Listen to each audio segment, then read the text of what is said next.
আর্টিস্টের মেন কাজ হচ্ছে মেরুদণ্ড সোজা করে সমাজের মধ্যে ভুল খারাপের বিষয়কে তুলে ধরা। এত বছর আমরা বলতে পারিনি, কারণ এবার না বললে না মনে হচ্ছে বিবেকে ধ্বংসাচ্ছে। আমার একটা বোকামো আছে, সেটা হচ্ছে আমি লিখিত পরিতভাবে কাজটি নিই। এই ইন্ডাস্ট্রির এটা একটা হিডেন প্রসিজিওর। আমি আর্টিস্ট ছিলাম, কারিগর ছিলাম, বা যাই ছিলাম, মণ্ডপ শিল্পী ছিলাম, সেখান থেকে আমাকে ব্যবসায়ী বানিয়ে দেওয়া হলো। আমরা আর্টিস্ট হয়ে একটা ক্লাবে কাজ করতে যাই, আমরা তো ভিখারি নই যে দাদা টাকা দাও, দাদা টাকা দাও, কবে দেবে। তো আমি দেখলাম আমাকে থ্রেট দেওয়া হয়েছে যে দুর্গাপুজোয় মুখ খুললে আরো টাকা পিছিয়ে যাবে, টাকা না পাওয়ার সম্ভাবনা রয়েছে। একটা আইপিএস পরীক্ষায় যেরকম ইন্টারভিউ নেওয়া হয় সেই ধরনের একটা সেশন চল। তোমার এই ভয়টা লাগছে না যে তুমি যে নাম ফাম ক্লাবের করে দিচ্ছ তাতে তোমার পরবর্তী পুজো আসতে প্রবলেম হবে, সেটা ভাবছো না? না না, এটা আমার ভয় ছিল চেঞ্জ হওয়ার আগেও। হ্যাঁ, চেঞ্জ হওয়ার পরে ভয় নেই। কি চেঞ্জ হওয়ার জন্য বললে? গভর্নমেন্ট চেঞ্জ হওয়ার আগে বলি। আমাদের ক্লাবের সঙ্গে এই মুখ জড়িত, যা পারবে করে নাও, আমরা তোমার টাকা দেবো না। আমাদের আর্টিস্টদের মধ্যে একটা ইউনিটি এখনো অবধি কিন্তু নেই, একমাত্রিক গ্রুপেও রয়েছি। ক্লাবদের যে ফোরাম, তারা চাইলে কোনো শিল্পীকে ব্যান করে দিতে পারে।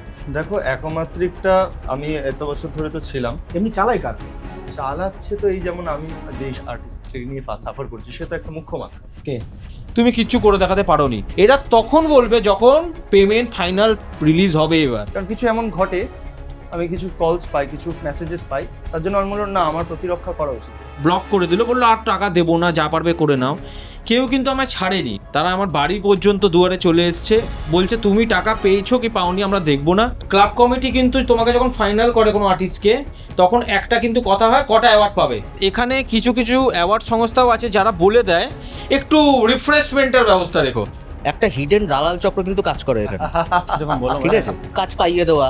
শিল্পীদের জন্মদিনের দিন কয়েকটা ছবি দিয়ে তাদের কাজ দিয়ে পোস্ট করে দেয়, যখন সে একটু প্রসিদ্ধি পেলো তার থেকে একটু কমিশন নেওয়া, ভালো বাজেটে কাজ করে, তাদেরকে সবাই টাকা বের করে দেয়, তাদেরকে এমনি এমনি জন্ম।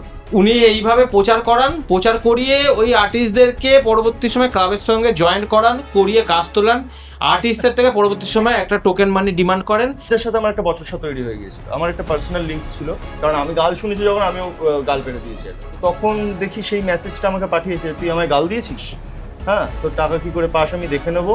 আমার এখন যদি কাজের গাফিলতি নিয়ে কথা বলা হয়, তাহলে why they have appreciated that time after Durga Puja, একমাত্রকে আমি জানাই, এবং সেটা ইলেকশনের আগেই। কিন্তু 5 মিনিট 10 মিনিটের মধ্যেই একটা অডিও পাঠিয়েছেন, ও কে এটা সৌরভ না, ও খুব উঠছে, হঠাৎ আমায় রিমুভ করে দিল। এবং বলাই বাহুল্য, শিল্পীদের মধ্যে একটা লবি চলে, কিছু ক্লাবের বন্ধু বান্ধব আছে, তারা একটু আসরে বসে। আমার পুজো প্যান্ডেলেও এটা হয়েছে, রাত্রেবেলা করে আসরে বসা, ঝামেলা হওয়া, দুর্গা ঠাকুরের যে বাক্স যেটায় টাকা জমে, সেটার থেকে টাকা চুরি হয়ে যাচ্ছে।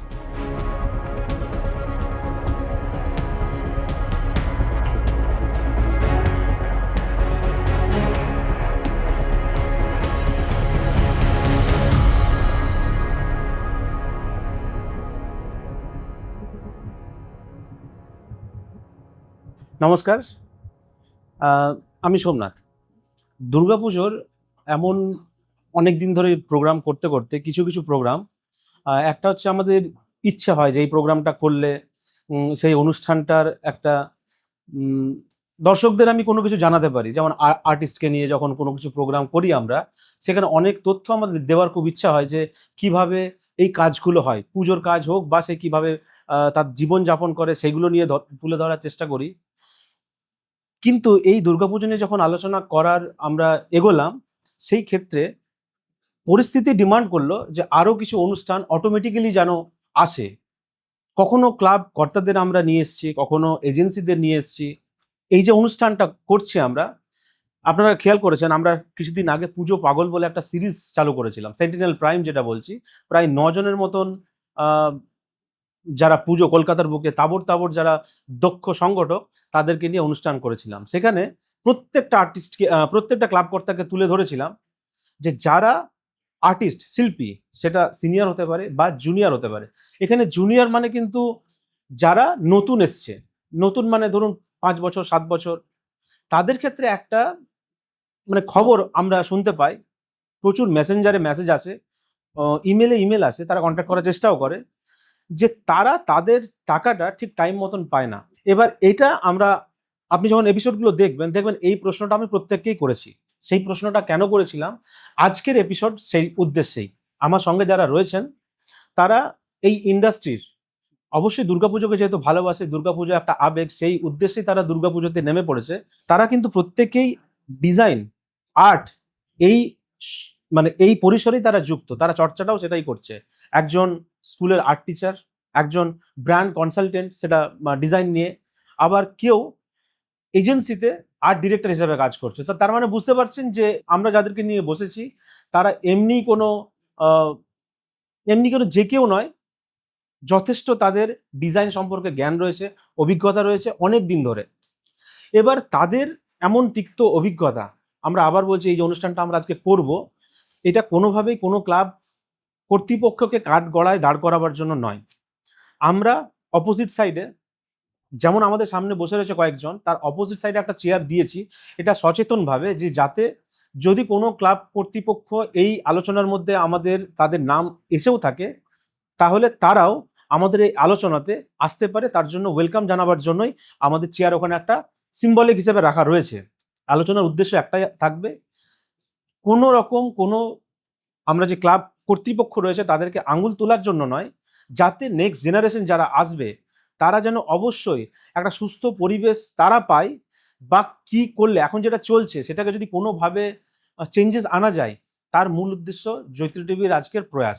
আমাদের সামনে আছে, এখন আমার বাঁদিকে আছে সৌরভ, একজন টিচার, আর্ট টিচার। তার পাশে রয়েছে রত্নদীপ হচ্ছে আর্ট ডিরেক্টর একটা এজেন্সির। আমার ডান দিকে রয়েছে বিশ্বজিৎ, ও হচ্ছে একজন আর্ট কনসালটেন্ট। এবার বুঝতেই পারছেন প্রত্যেকে কিন্তু আর্টের সঙ্গেই জড়িত। আমি তোমাদেরকে অনুষ্ঠানে প্রথম কথা স্বাগত, মানে তোমরা সাহস দেখিয়েছো, এটা অবশ্যই নেক্সট প্রজন্মের জন্য হয়তো ভালো। আমরা এই অনুষ্ঠানকে অবশ্যই সবার সম্মতি নিয়ে শুরু করব। কোনো রকম ভাবে আমরা আগেও বলেছি যে ক্লাব কর্তৃপক্ষকে কাঠগড়ায় দাঁড় করাবার জন্য এই প্রোগ্রাম নয়। আসতেই পারে, মানে কথা আসতে পারে, তিক্ত অভিজ্ঞতা আসতে পারে, যাতে ওই পারের যে মানুষগুলো রয়েছে তারা যাতে বুঝতে পারে, যদি কেউ ক্লাব কর্তা থাকে, ক্লাব কর্তারা বুঝবে যে কোথায় সংশোধন করা উচিত। যদি কোনো আর্টিস্টরা দেখছে, যদি সিনিয়র আর্টিস্টরা দেখছে যাদের আন্ডারে কেউ কাজ করে, কিভাবে ট্রিট করা উচিত। যারা জুনিয়র আর্টিস্ট রয়েছে তারা যেন বুঝতে পারে ক্লাবের সাথে কি করে নামা উচিত, নাহলে এই প্রবলেমগুলো দূরে হবে। প্রথমত আমি আসি সৌরভের কাছে। ছোটবেলা থেকে শিল্প চর্চা করতাম, বিভিন্ন জায়গাতে স্টেট লেভেল ইত্যাদিতে প্র্যাকটিসের জন্য গিয়েছি, সেখান থেকে উত্তীর্ণ হয়ে এসেছি, এবং সেই অনুপ্রেরণাতেই আমার পরম গুরু, যিনি আমার প্রথম করেন, late Sudip Karmakar, water colour artist ছিলেন, কলকাতার অন্যতম বিখ্যাত water colour artist late Sudip Karmakar. উনি আমাকে বের করেন যে তুমি কাজবাজ করো, অ্যান্ড সাথে সাথে একটা বছর এমনও হয় যে উনি আমাকে বিমলদার প্যান্ডেলে নিয়ে যান। তারপরে আর্ট কলেজে ডিভিএ করবার জন্য ঢুকি বিল্লার। দেন বিমলদার কাছে 2016 থেকে প্রফেশনালি কাজ করছি। সাকসেসফুল কাজ হতো, বিমলদার সাথে প্রায় 19 অব্দি ছিলাম। 18-তে নিজের প্যান্ডেল করি গড়িয়া পার্ক স্পোর্টস অ্যান্ড কালচারে। তারপর 19-এর পরে কোভিডের ব্যাপারটা আসলো, তো কোভিডে দুর্গা প্রতিমা গড়লাম, বেশি কাজ করতে পারিনি, দুর্গাপুজোর সেরকম কিছু পাইনি। আইটিসির একটা প্রজেক্ট করেছিলাম বিঙ্গো কোম্পানির হয়ে 2020-তে। তারপরে 22-এ কাজ হলো বনগাঁর প্রশান্ত পালের সঙ্গে হাওড়াতে, সেখানে একটি অভিজ্ঞতা। এবং তারপরে 23-এ আমার জব ট্রান্সফার করলাম। ততদিনে আমি I was an art director of Jalan industry urban stone private limited. Then আমি জব ট্রান্সফার করলাম, আমি স্কুল টিচার হলাম, সেন্ট জোসেফ মেরিতে আমি স্কুল টিচার হলাম আর্টের বিবি বিভাগে। এবং তখনই 2024-এ আমি অভিজিৎ ঘটকের সাথে কাজ করলাম, এবং সেই অভিজ্ঞতার পর থেকে আমি আর তেমনভাবে কাজ করছি না। আচ্ছা, তাহলে এই মুহূর্তে কি পুজোর কাজ বন্ধ? এবছর তো বন্ধ, মানে এবছর আমি অনেকে কথা বলেওছে, কিন্তু আমি সেরকম ভাবে জুত পাচ্ছি না, নিজের মধ্যে একটা কনফিডেন্সলেস কাজ করছে। কাজ করছে। আচ্ছা বিশ্বজিৎ, আমি দীর্ঘ প্রায় 12 বছর হয়ে গেল আমি as a art consultant branding এর ওপর কাজ করছি। মানে অ্যাকচুয়ালি ভিজুয়াল ডিজাইনের মতনই এটা একটা সেগমেন্ট। তার মাঝেই পুজোর একটা পরিসরের সঙ্গেও যুক্ত ছিলাম 2019 থেকে 2024 পর্যন্ত, একটা এত বড় একটা সময়। তো 2019-এ দুটো কাজ করেছি দুর্গাপুজোর, তারপর 19-20 একটা কোভিডের সময় 20-তে আর করিনি, 21-22-এ 2 বছর কাজ করেছি, তারপর 23-এ গ্যাপ নিয়েছিলাম, 24-এ আমার সর্বশেষ কাজ। এবং এই 19 এবং 24-এর যে অভিজ্ঞতা, সেই অভিজ্ঞতা থেকে তারপর আর পুজোর ফিল্ডের মধ্যে সেই টানটা হারিয়ে যাচ্ছে, যে কাজ করার একটা ভালো দিক থাকে সেই দিকটা নষ্ট হয়ে যাচ্ছে। তার ফলেই আমি এই জায়গাটা থেকে কিছুটা হলেও নিজেকে দূরে সরাই। বাকি পরবর্তী সময় বলছি কি কারণ, কি বৃত্তান্ত। এই আর কি আমার ছোট্ট ব্যাকগ্রাউন্ড। এছাড়াও ধরে নেন মানে totally visual design and art প্র্যাকটিশনারের ওপরে আমার অভিজ্ঞতার উপর বেস করে আমি এখন এই ব্র্যান্ড কনসালটেন্টের উপর কত বছর কাজ করছি। অভিজ্ঞতা প্রায় আছে? 12 বছর আমি ব্র্যান্ড কনসালটেন্টের কাজ করছি। আচ্ছা আচ্ছা advertising agency, health care agency বলুন বা কোনো ইভেন্ট প্রোডাকশনাল হাউসের আমি জয়েন্ট কোলাবোরেশনে কাজ করেছি বুঝতে অ্যাজ পেরেছি, এ কনসালটেন্ট। আমার ওই পাশে রয়েছে রত্নদীপ। আমার পড়াশোনা ইন্ডিয়ান আর্ট কলেজ থেকে, সেখানে 4 বছর পড়ার পর সেখানে আমার বিজ্ঞাপন নিয়ে পড়াশোনা।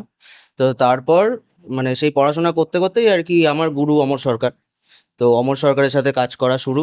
এবার সেই কাজ করার সূত্রেই, তখন তো প্যান্ডেল সম্পর্কে এত কিছু জানতাম না, মানে কিভাবে হয় কি না হয়, সেই অমর সরকারের সাথে থাকতে থাকতেই প্যান্ডেলের হাতে খড়ি আর কি আমার। আচ্ছা, তো তারপর 2022 থেকে 16 ভাবে আমি নামি পুজো করতে। তার আগে গ্রুপে করছিলে? না, তার আগে অমর সরকারের সাথেই ছিল, অমর কিন্তু সরকারের তারপরে সরকার আমার মাঝখানে একটা গ্যাপ গেছিল, যেখানে আমি শুধু দুর্গাপুজোর ব্যানার ডিজাইন করতাম। আচ্ছা, অমর সরকারের সাথে কোন কোন ক্লাবে করেছিলে জানো? অমর সরকারের সাথে আমি ফার্স্ট করি দমদম পার্ক তরুণ সংঘ, বাস, ঠিক তারপরে বাবুবাগানে কিছুটা ছিলাম, আছে। আচ্ছা তারপরে সেখান থেকে এফডি ব্লক গৌরীবাড়ি, যেটা ফার্স্ট পুজো অমর সরকারের হাত ধরেই থিম পুজোটা শুরু হয়, সেখানে কাজ করি। তো তারপর থেকে আমরা ছিলাম জানবাজার কালী পুজো অবধি আমি ছিলাম। বুঝতে তো পেরেছি। তারপর থেকে আলাদা একটা সেপারেট ভাবে চলছে ব্যাপারটা। ঠিক। তো তারপরে 2019-এ আমি এক চাকরি পাই, মানে পাস আউট হওয়ার সাথে সাথেই একটা অ্যাড কোম্পানি এজেন্সিতে। তো সেখানে ডিজাইনার হিসেবে কাজ করতাম, এখন আমি সিনিয়র আর্ট ডিরেক্টর হিসেবে কাজ করছি ওখানে। আচ্ছা, তোমরা সিনিয়র আর্ট ডিরেক্টর, সিনিয়র টিচারও বলা যেতে পারে, এখন ধরে নিতে পারি, আবার সিনিয়র ব্র্যান্ড কনসালটেন্ট। আমরা কি দুর্গাপুজোর বুকে তোমাদেরকে তুলনামূলক নতুন হিসেবে ধরতে পারি না? একদম, একদম। তোমরাও সিনিয়র একদম। দুর্গাপুজোতে? না না একেবারেই দুর্গাপুজোতে নতুন নতুন, একেবারেই নতুন। নতুন। কি আনন্দে, কি দেখেছিলে যে দুর্গাপুজোতে কাজ করার ইচ্ছা জাগলো এত সব কাজ ছেড়ে? হ্যাঁ, এইটা আমি একটু বলতে চাই, কারণ আমাকে যখন আর্ট কলেজে ঢোকার জন্য, যখন আমরা ফাউন্ডেশনে ঢুকবো আর কি, তখন আমাদের তো একটা ভাইভা সেশন হয়। তখন আমাকে জিজ্ঞেস করেছিল যে তুমি কি হতে চাও। আমি বললাম আমি দুর্গাপুজো করতে চাই, মানে কলকাতার দুর্গাপুজো করতে চাই। ওই দুর্গাপুজোর মধ্যে কি আছে? আমি বললাম এইটা এমন একটা প্ল্যাটফর্ম, মানে তোমার উপর ইনভেস্ট করে তোমার কাজটাকে তারা ডিসপ্লে করাচ্ছে, মানে এত বড় একটা স্কেলে, এই স্কেলটা কেউ দেয় না কোথাও। ঠিক, ঠিক। তো দুর্গাপুজোটা যেই জায়গায় এসছে এখন, আমি যখন স্টার্ট করেছিলাম অমর সরকারের সাথে, তখন আমি নিজেও জানতাম না যে অ্যাকচুয়ালি কলকাতা দুর্গাপুজোটা কি। আমি থেকে থেকে মানে শিখেছি পুরো ব্যাপারটা কিভাবে হয়, কিরকম লাইট ডিজাইন হয়, কিরকম সাউন্ড ডিজাইন হয়, কিরকম এক্সিকিউশন হয়, পুরো ব্যাপারটা নিয়ে ঠাকুরকে নিয়ে কিরকম ভাবে ভাবা হয়, এটা থাকতে থাকতে আমার সাথে মানে জেনেছি আর কি। তো অনেক বাধা বিপত্তির মধ্যে গেছে, মানে 2022 থেকে যখন স্টার্ট করি, মাঝে মাঝে মনে হয়েছে, মানে 2023-এর পরেও আমার মনে হয়েছে যে কি দরকার, কি লাভ পুজোটা করে। আমি সেরকম ভাবে আমি নিজেও কিছু রোজগার করতে পারছি না, মানে টাকার জন্য আমি এক্সিকিউশনটা ঠিকঠাক ভাবে করতে পারছি না, কিন্তু এটা করে তো কোনো লাভ হচ্ছে না আমার। আমি একটা যদি চাকরিতে ঢুকে যেতাম, তাহলে আমার এর থেকে বেশি আমি মাসে একটা মান্থলি স্যালারি পেতাম, সেটাই আমার সংসার চলে যেত। তো তারপরে ভাবলাম যে না, এইটা আমাকে ধরে রাখতে হবে দুর্গাপুজোটা, মানে আমি চাই যে দুর্গাপুজোটা করতে, কারণ আমার যে শিল্প সত্তাটা, যেটা আমি পাবলিককে দেখাবো, সেটা আমি মানে একটা টাকার জন্য তো আমি হেরে যেতে পারি না কোথাও, মানে সেই টাকাটা আমাকে দিচ্ছে না, কিন্তু তাই জন্য যে আমি কাজটা খারাপ করব সেটা তো হতে পারে না কোনো। ঠিক। আমি কাজটা তো আমার 100%টা দেবো, তারপর তোমার দায়িত্ব টাকা দেওয়া, তুমি দিতে পারোনি সেটা আলাদা ব্যাপার, সেটা তোমার দায়িত্ব, সেটা মানে আমি আমার 100% মতো দিয়ে এসেছি, তুমি আমাকে টাকা দিতে পারোনি, সেটা তোমার ফল্ট, আমার কোনো ফল্ট নেই সেখানে। তো তারপরে অনেকবার মনে হয়েছে এটা থেকে ছেড়ে চলে আসি। তারপর তখন 2024-এ আমি নতুন একটা পুজো, একদম একটা আবাসনের পুজো ছিল, সেটাকে আমি ক্লাবে কনভার্ট করিয়ে যখন পুজোটা করি, সেটা কাকুরগাছির একটা পুজো।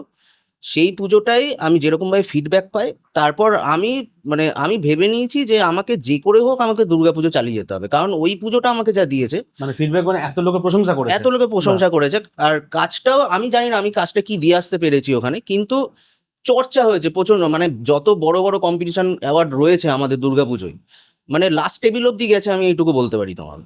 আচ্ছা। মানে সেটা নিয়ে এত বড় রকমের চর্চা হয়েছে। তো তারপর থেকে আমি আর মানে পেছনে আর তাকাইনি। বাহ। আমি যাই করে যাই না কেন, মানে যাই বাজেট হোক যাই হোক, মানে কম বাজেটের মধ্যে হলেও সেটা একটা ভালো পুজো হবে, কিন্তু কম বাজেটের মধ্যে করছি বলে এই না যে আমাকে মানে খুব দায়সারাভাবে কাজ করতে হবে। আমারও যেরকম দায়িত্ব যে আমি কম বাজেটের মধ্যে ভালো কাজ করব, সেরকম ক্লাবেরও দায়িত্ব যে ওই কম বাজেটটাকে আমাকে একদম ঠিকঠাকভাবে পেমেন্ট করে দেওয়া, যাতে আমি সবাইকে নিয়ে চলতে পারি।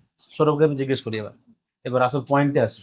দর্শকদেরকে একটু সৌজন্যের খাতিরে আমি তোমাদেরকে পরিচয় করলাম, বিষয় তো আমাদের একটাই, হ্যাঁ। অভিজ্ঞতা তিক্ত। হ্যাঁ। তোমার ক্ষেত্রে কি পজিশন হয়েছিল যে তোমার মনে হলো যে না, এটা এটা এটা খারাপ হচ্ছে আমার? হ্যাঁ, প্রথমত বলি যে আমার একটা বোকামো আছে, সেটা হচ্ছে আমি লিখিত পরিতভাবে কাজটি নিই না, এটা কি তোমার বোকামি না এই ইন্ডাস্ট্রির, এটা এই ইন্ডাস্ট্রির, এটা একটা প্রসিডিওর? হ্যাঁ হিডেন প্রসিজিওর। হয়তো হতে পারে এইরকম একটা নেটের মধ্যে যাতে ফেলতে পারা যায়, বা যাই হোক, এটা আমার অভিজ্ঞতার থেকে এই শব্দটা বেরোছে যে এই নেটের মধ্যে, জালের মধ্যে ফেলা যায় যাতে। তো প্রথমে আমি এটা লিখিত পরিতভাবে নিইনি, মৌখিকভাবে। অভিজিৎ দার সঙ্গে কাজ করেছি সন্তোষপুর লেকপল্লী ক্লাব, আমি একেবারেই সামনাসামনি বলছি। 2024-এর কাজটি ছিল, এবং সেখানে যে ফ্রেস্কো পেন্টিং আর লোহার মধ্যে রাস্টের মধ্যে পেন্টিং ইত্যাদি ছিল, সেটা আমার টিমের উপরে দেওয়া হয়েছিল। আমার সাথে থিম কি ছিল এটা? চালচিত্র নাম ছিল। চালচিত্র হ্যাঁ। মানে কি ব্যাকগ্রাউন্ডের বেসিক আঁকাটা গুলো তো অজন্তা ইলোরার স্কাল্পচার, ওখানের যে ফ্রেস্কো পেন্টিং, এইগুলোর থেকেই যে ইন্সপিরেশন নিয়ে আস্তে আস্তে শিল্পচর্চাটা আরো ডেভেলপ হয়েছে, বেঙ্গল স্কুল ডেভেলপ হয়েছে, এরকম এই প্রসেসগুলোকেই দেখানো ছিল, আর্কাইভ করা ছিল এই প্যান্ডেলের উদ্দেশ্য। আচ্ছা, তো সেখানে আমাকে ফ্রেস্কো পেন্টিং এর দায়িত্বটা দেওয়া হয়, এবং সেটা পুরো ন্যাচারাল ইনগ্রিডিয়েন্টস দিয়ে, মাটি, তুষ, খড়ের প্রলেপ দিয়ে ওয়াল করা, তার মধ্যে গোবরের প্রলেপ করে সেই তার মধ্যে চুনসুরকি দিয়ে করা, আমি তার মধ্যে কাজটা করেছি। আমি তোমাকে আরো সহজ করছি দর্শককে প্লাস তোমাকেও। প্রথম কথা হচ্ছে, তুমি একজন আর্টিস্ট, এটা হচ্ছে ক্লাব। তুমি ক্লাবের সঙ্গে ডাইরেক্ট যোগাযোগ করেছিলে না, নাকি তুমি কারো আন্ডার হয়ে গেছিলে? না, আমি দাদার যোগাযোগ হয়ে গেছিল, দাদা মানে অভিজিৎ হচ্ছে- ঘটকের যোগাযোগ। অভিজিৎ ঘটক তোমাকে হ্যাঁ, ওনার সাথে আমার বলেছিল। পরিচয় ছিল 2018-19 থেকে পরিচয় ছিল। বুঝতে পেরেছি। হ্যাঁ, আমরা ইন্টারন্যাশনাল কলকাতা আর্ট ফেস্টিভ্যালে উনি এসেছিলেন, তখন থেকেই ওনার সাথে আলাপ পরিচয়, প্যান্ডেলে যাতায়াত করা। আমার থেকে বেশ কিছু ছেলে পিলে ওনার কাছে যেত, কাজবাজ করতো, উনি কমার্শিয়ালি ডাকতেন, টাকা পয়সা দিয়ে কাজ করাতেন। এখনো আছে আমার ছেলে পিলেরা ওখানে, এখনো আছে। তো সেই রকম ভাবে যোগসূত্র। তো 24-এ উনি বললেন যে এবার তুই নে একটা দায়িত্ব, এটা কর। তো আমি ওনার এই প্যান্ডেলটায় যাই, এবং আমার 5-6 জন ওয়ার্কার যারা আর্ট ওয়ার্কিং করতো, কেউ মেন স্ট্রিমের নয়, যেমন অতনু ইন্ডিয়ান আর্ট কলেজেরই ছিল, অতনু পুরো ব্যাপারটা আমার খুব ভালো করে সামলেছে ওখানে। হ্যাঁ, কারণ আমি স্কুল টিচিং করতাম, সকালের দিকটা আমি যেতাম না, বিকেল থেকে ওখানে থাকতাম, গায়গতরে কাজ করতাম আর ডিরেকশন করতাম। তো আমি খুব কমেই নিয়েছি কাজটা। প্রথমেই আমাকে বলা হয়েছিল যে এবারে বাজেট খুব কম, একটু কমে করো। আর আমি কাজটা মানে এই যে আমরা বসে যে আমরা প্রত্যেকে দুর্গাপুজোর যারা শিল্পী আছে, সে বড় শিল্পী হোক, শরীর একটু দরদ থাকেই যে দুর্গাপুজো সবাই দেখবে, আমরা কাজ করব, হ্যাঁ, ওর মধ্যে লাফিয়ে ঝাঁপিয়ে একটা কাজ হবে, এটা খুব দরকারি। আমি তো ওই টাইমেও ভাড়াতেও উঠেছি, ভাড়াতেও উঠে কাজ করে ডিরেকশন করছি, মানে ভাড়ায় উঠবো না, এটা অনেকে শিল্পীর আছে ওই নিচ দিয়ে লেজার দিয়ে দেখিয়ে দেবে ওইসব। কিন্তু আমি কিন্তু স্বতঃস্ফূর্তভাবে কাজ করি, আমার খুব ভালো লাগে মাঠে খলিয়ানে ধুলো মেখে কাজ করি, তো তবেই কাজটা আরো ইমপ্রুভ হয়। তো সেটা করেছি, এবং আলটিমেটলি একে কথা হয়েছিল 1 লক্ষর মতন, খুবই কম বাজেটে, কেননা অনেকটা ভার্স্ট জায়গা ছিল। কদিনের পরেও সেটা বেড়েছে, নিয়ার অ্যাপ্রক্স আমার 1 মাস 12 দিনের মতন এরকম একটা লেগেছিল। হ্যাঁ, রোববার করে আমি একটু পজ দিতাম, সেরকম ভাবে আমি কাজটা করেছিলাম। তো সেটা তারপরে বাড়ে, অনেকটা পার্ট বাড়ে, নিয়ার অ্যাপ্রক্স চুক্তি যতটা, হয়েছিল 1 লাখ টাকা, হ্যাঁ 1 লাখ তারপরে, টাকার পরেও কাজ বাড়ে। হ্যাঁ যতটা কাজ ছিল তার নিয়ার অ্যাপ্রক্স 40 to 50% কাছাকাছি কাজ বাড়ে। মানে যদি 100 কাজ হয় তাহলে আরো 45 কি 50-এর কাছাকাছি বাড়ে। তো সেক্ষেত্রে আমি দাদাকে প্রতিবারই যাই বাড়াতে, আমি বলতাম দাদা এইরকম ভাবে একটু বাড়িয়ে দিই। বলতে হ্যাঁ তুই চাপ নিস না, এই ক্লাবের তো রেপুটেশন আছে, তোকে ঠিক করে দেবে, পেমেন্ট করে দেবে। ক্লাব কর্তাও তাই বলতো। এবারে বিষয়টা কিরকম ভাবে হয়, আমি কেন নেট বললাম, যে আমার কথা হতো অভিজিৎ ঘটক, সোমনাথ দাস ওখানে পুজো কর্তা, হ্যাঁ, তো এনের দুজনের সাথে, আর বাদ বাকিদের কাছে শো ছিল যে ও এত টাকা পাবে, ওকে এটা দিয়ে দেবে। ওখানে যারা আদার্স ছিল, যারা ভাউচার নিয়ে আসতো, সাইন করাতো, তারা হয়তো একই জানতো। কারণ আমি পরে আমি ওনাদের সাথে যখন বচসা হয়ে গেল, সবকিছু এরকম মিটে গেল, তারপরে আমি অন্য ক্লাবের লোকের সাথে কথা বলেছি যে আমি এরকম পাই, বলছে আমরা তো কিছু জানি না। মানে ওই ক্লাবেরই অন্য হ্যাঁ, সদস্যদের কাছে আমরা কিছু জানি না যে তুমি তোমার বলছো, কাজ তুমি বলছো তোমার যে অ্যামাউন্টটা ছিল, হ্যাঁ। অ্যামাউন্টটা মৌখিক ভাবে হ্যাঁ বলেছিল কে? সোমনাথ দাস, সামনাসামনি। হ্যাঁ হ্যাঁ, আর হচ্ছে আর অভিজিৎ ভট্ট, এনারা দুজনেই জানতেন এটা ব্যাপারটা। কোনো লিখিত নেই, কোনো লিখিত নেই। তোমার কথা বিশ্বাস করা যাবে কি করে? এবার বিষয়টাই তো এইখানটায়। তো আমি যখন এটা আমার একটা ট্রমা হয়ে গেল, আরো অনেক ব্যক্তিগত বিষয় জড়িয়েছে সেখানে, সেগুলোকে নিয়ে অ্যাটাক করার চেষ্টা করেছে, সেগুলো নিয়ে অনেক করেছে। তো বচসার পরে আমি খুব একটা ট্রমায় পেয়ে গেলাম যে আমি তো আটকে গেলাম, আমার তো কিছু বলার নেই। তো আমি দেখলাম আমাকে থ্রেট দেওয়া হয়েছিল যে দুর্গাপুজোয় মুখ খুললে আরো টাকা পিছিয়ে যাবে, টাকা না পাওয়ার সম্ভাবনাও রয়েছে। আমি একটু রসিকতা করলাম, আমি একটা ইনশটের মধ্যে এডিট করে একটা ব্যাকগ্রাউন্ড দিলাম, তাতে লিখলাম এই বছরের এই থিম কর্তা, এই শিল্পীর নাম, এই পুজো কর্তা এটা বলেছে, বলে ওই অডিওটা পিছের ব্যাকগ্রাউন্ডে দিয়ে আমি সোশ্যাল মিডিয়ায় দিয়ে দিলাম। আচ্ছা, কারণ আমি জানি না এটা কতটা ঠিক হলো, কতটা ভুল হলো, কারণ এটা আমার ভিতরে একটা আন্তরিক ব্যথা, আর আমার মধ্যে ওই দরদটা জেগে গিয়েছিল, যে একটা অনীহা চলে এসেছিল, যেটা নারীর টানে যে পুজো করতাম ছোট্টবেলাতে, ঠাকুর ঢোকাবার সময় কাঠামা চটে গেছে বলে কুর্তিটা সৌরভ দিতে পারবে, ওর হাতের আঙ্গেল ভালো, সেইখান থেকে একটা এক্সিকিউট করে একটা জায়গাকে ডেকোরেট করা, একটা সারফেসকে সেরকম প্রভাবিত দেওয়া। এবং আমার কাজগুলো, আমি বিমল সামন্তর সঙ্গে ছিলাম, গুরুদেব মানুষ, ওনার কাছ থেকে অনেক কিছু শিখেছি, ওনার সাথে আমার রসিকতা, ঝগড়া, অনেক কিছু চলেছে। কাজের ক্ষেত্রে আমি ওনার সাথে খুব স্বতঃস্ফূর্ত হয়ে বের করেছি। তো 19 অব্দি ওনার সাথে ছিলাম, 18তে নিজের পুজো করলাম। তো সেখানেও মানে নিজের একটা অভিজ্ঞতা হলো, ভালো ভালো একটা অভিজ্ঞতা হলো। সেখানে পুজোর সাথে একটা দরদ তৈরি হয়ে গেল, মনে হতো যেন ঠিক আছে কম পেলেও করি, করি না, ভাল লাগছে তো। ঠিক। এতটা লেবার দেওয়ার পরে মানুষের তো একটা কিছু ডিমান্ড থাকে, আর সেটা খুব ন্যূনতম। মানে আমার হয়তো থাকতো কত, এই যেটা আমি পাই 50, যেটা নিয়ে কথা বলেছি, সেটাই হয়তো থাকতো 45 থাকতো, কারণ আমার নিজেরও 50টা 10। কি এগ্রি হয়েছিল? হ্যাঁ, ওনারা মৌখিকভাবে এগ্রি হয়েছিলেন, এবং Agree সেই হয়েছিল। জন্যই তো ওই অডিওটা, আমি অডিওটা কেন দিলাম, কারণ ওই অডিওটাতে তো বলছে যে টাকা না পাওয়া পেতেও পারো। একটা বচসারও অডিও দিয়েছে, দুটো অডিও আমার ফেসবুকে রয়েছে, যদি অ্যাকাউন্টে দেখো, সেখানে বচসাও রয়েছে, যেখানে কনফারেন্সে অভিজিৎ দা রয়েছে, সেখানে কথা হচ্ছে, এবং লাস্টে আলটিমেটলি বলছে যে আমি তখন বললাম যে আমি অনেক ফিল্ডেই তো রয়েছি, সেখানেও তো কাজ হয়, সেখানেও তো প্রফেশনালিজমটা মেনটেন করা হয়, আপনারা এটা কেন করছেন? কারণ আমি শুনতে পাচ্ছি এদের টাকা মিটে গেল, এদেরটা মিটে গেল, ওদেরটা মিটে, আমি পাচ্ছি না। অথচ আমার ওয়ার্কার, আমার ব্যক্তিগত পরিসর নিয়ে ওদের একটা ভিতর জিনিস চলছে, সেগুলো যদি ওঠে আমি বলবো, কিন্তু আমি চাই না ব্যক্তিগত পরিসর নিয়ে কথা বলতে, সেগুলো নিয়ে ওরা অ্যাটাক করেছে অনেক। তো আমার তখন জিনিসটা হয়েছে যে যাক বাবা, আমার টাকা পয়সাটা আমার মিটিয়ে দিক, আমার হয়ে যায়। আর আরো বেশি আমি কেন তখন বলেছিলাম, কারণ আমার বাবার এই রিসেন্ট সেরিব্রাল অ্যাটাক একটা হলো, তখন আমার বাবা ভুগছেন, আমার মায়ের প্রায় দুবেলা ইনসুলিন, আমি প্রথমবার ছিল যে ইঞ্জেকশন দেওয়াটা একটা এক্সপিরিয়েন্স, প্রচন্ড ব্যথাজনক হয়। সাথে সাথে আমারও এমন একটা প্রবলেমে পড়ি, আমার ডাক্তার আলসার সাসপেক্ট করছিল। ইভেন আমি এরকম ছবি তুলেও পাঠিয়েছি, দাদা আমি হসপিটালে, প্লিজ আমার টাকাটা দাও, আমার দরকার, নয়তো আমার যত সেভিংস আছে বা ফ্যামিলির কিছু, তাতে হাত পড়ে যাবে।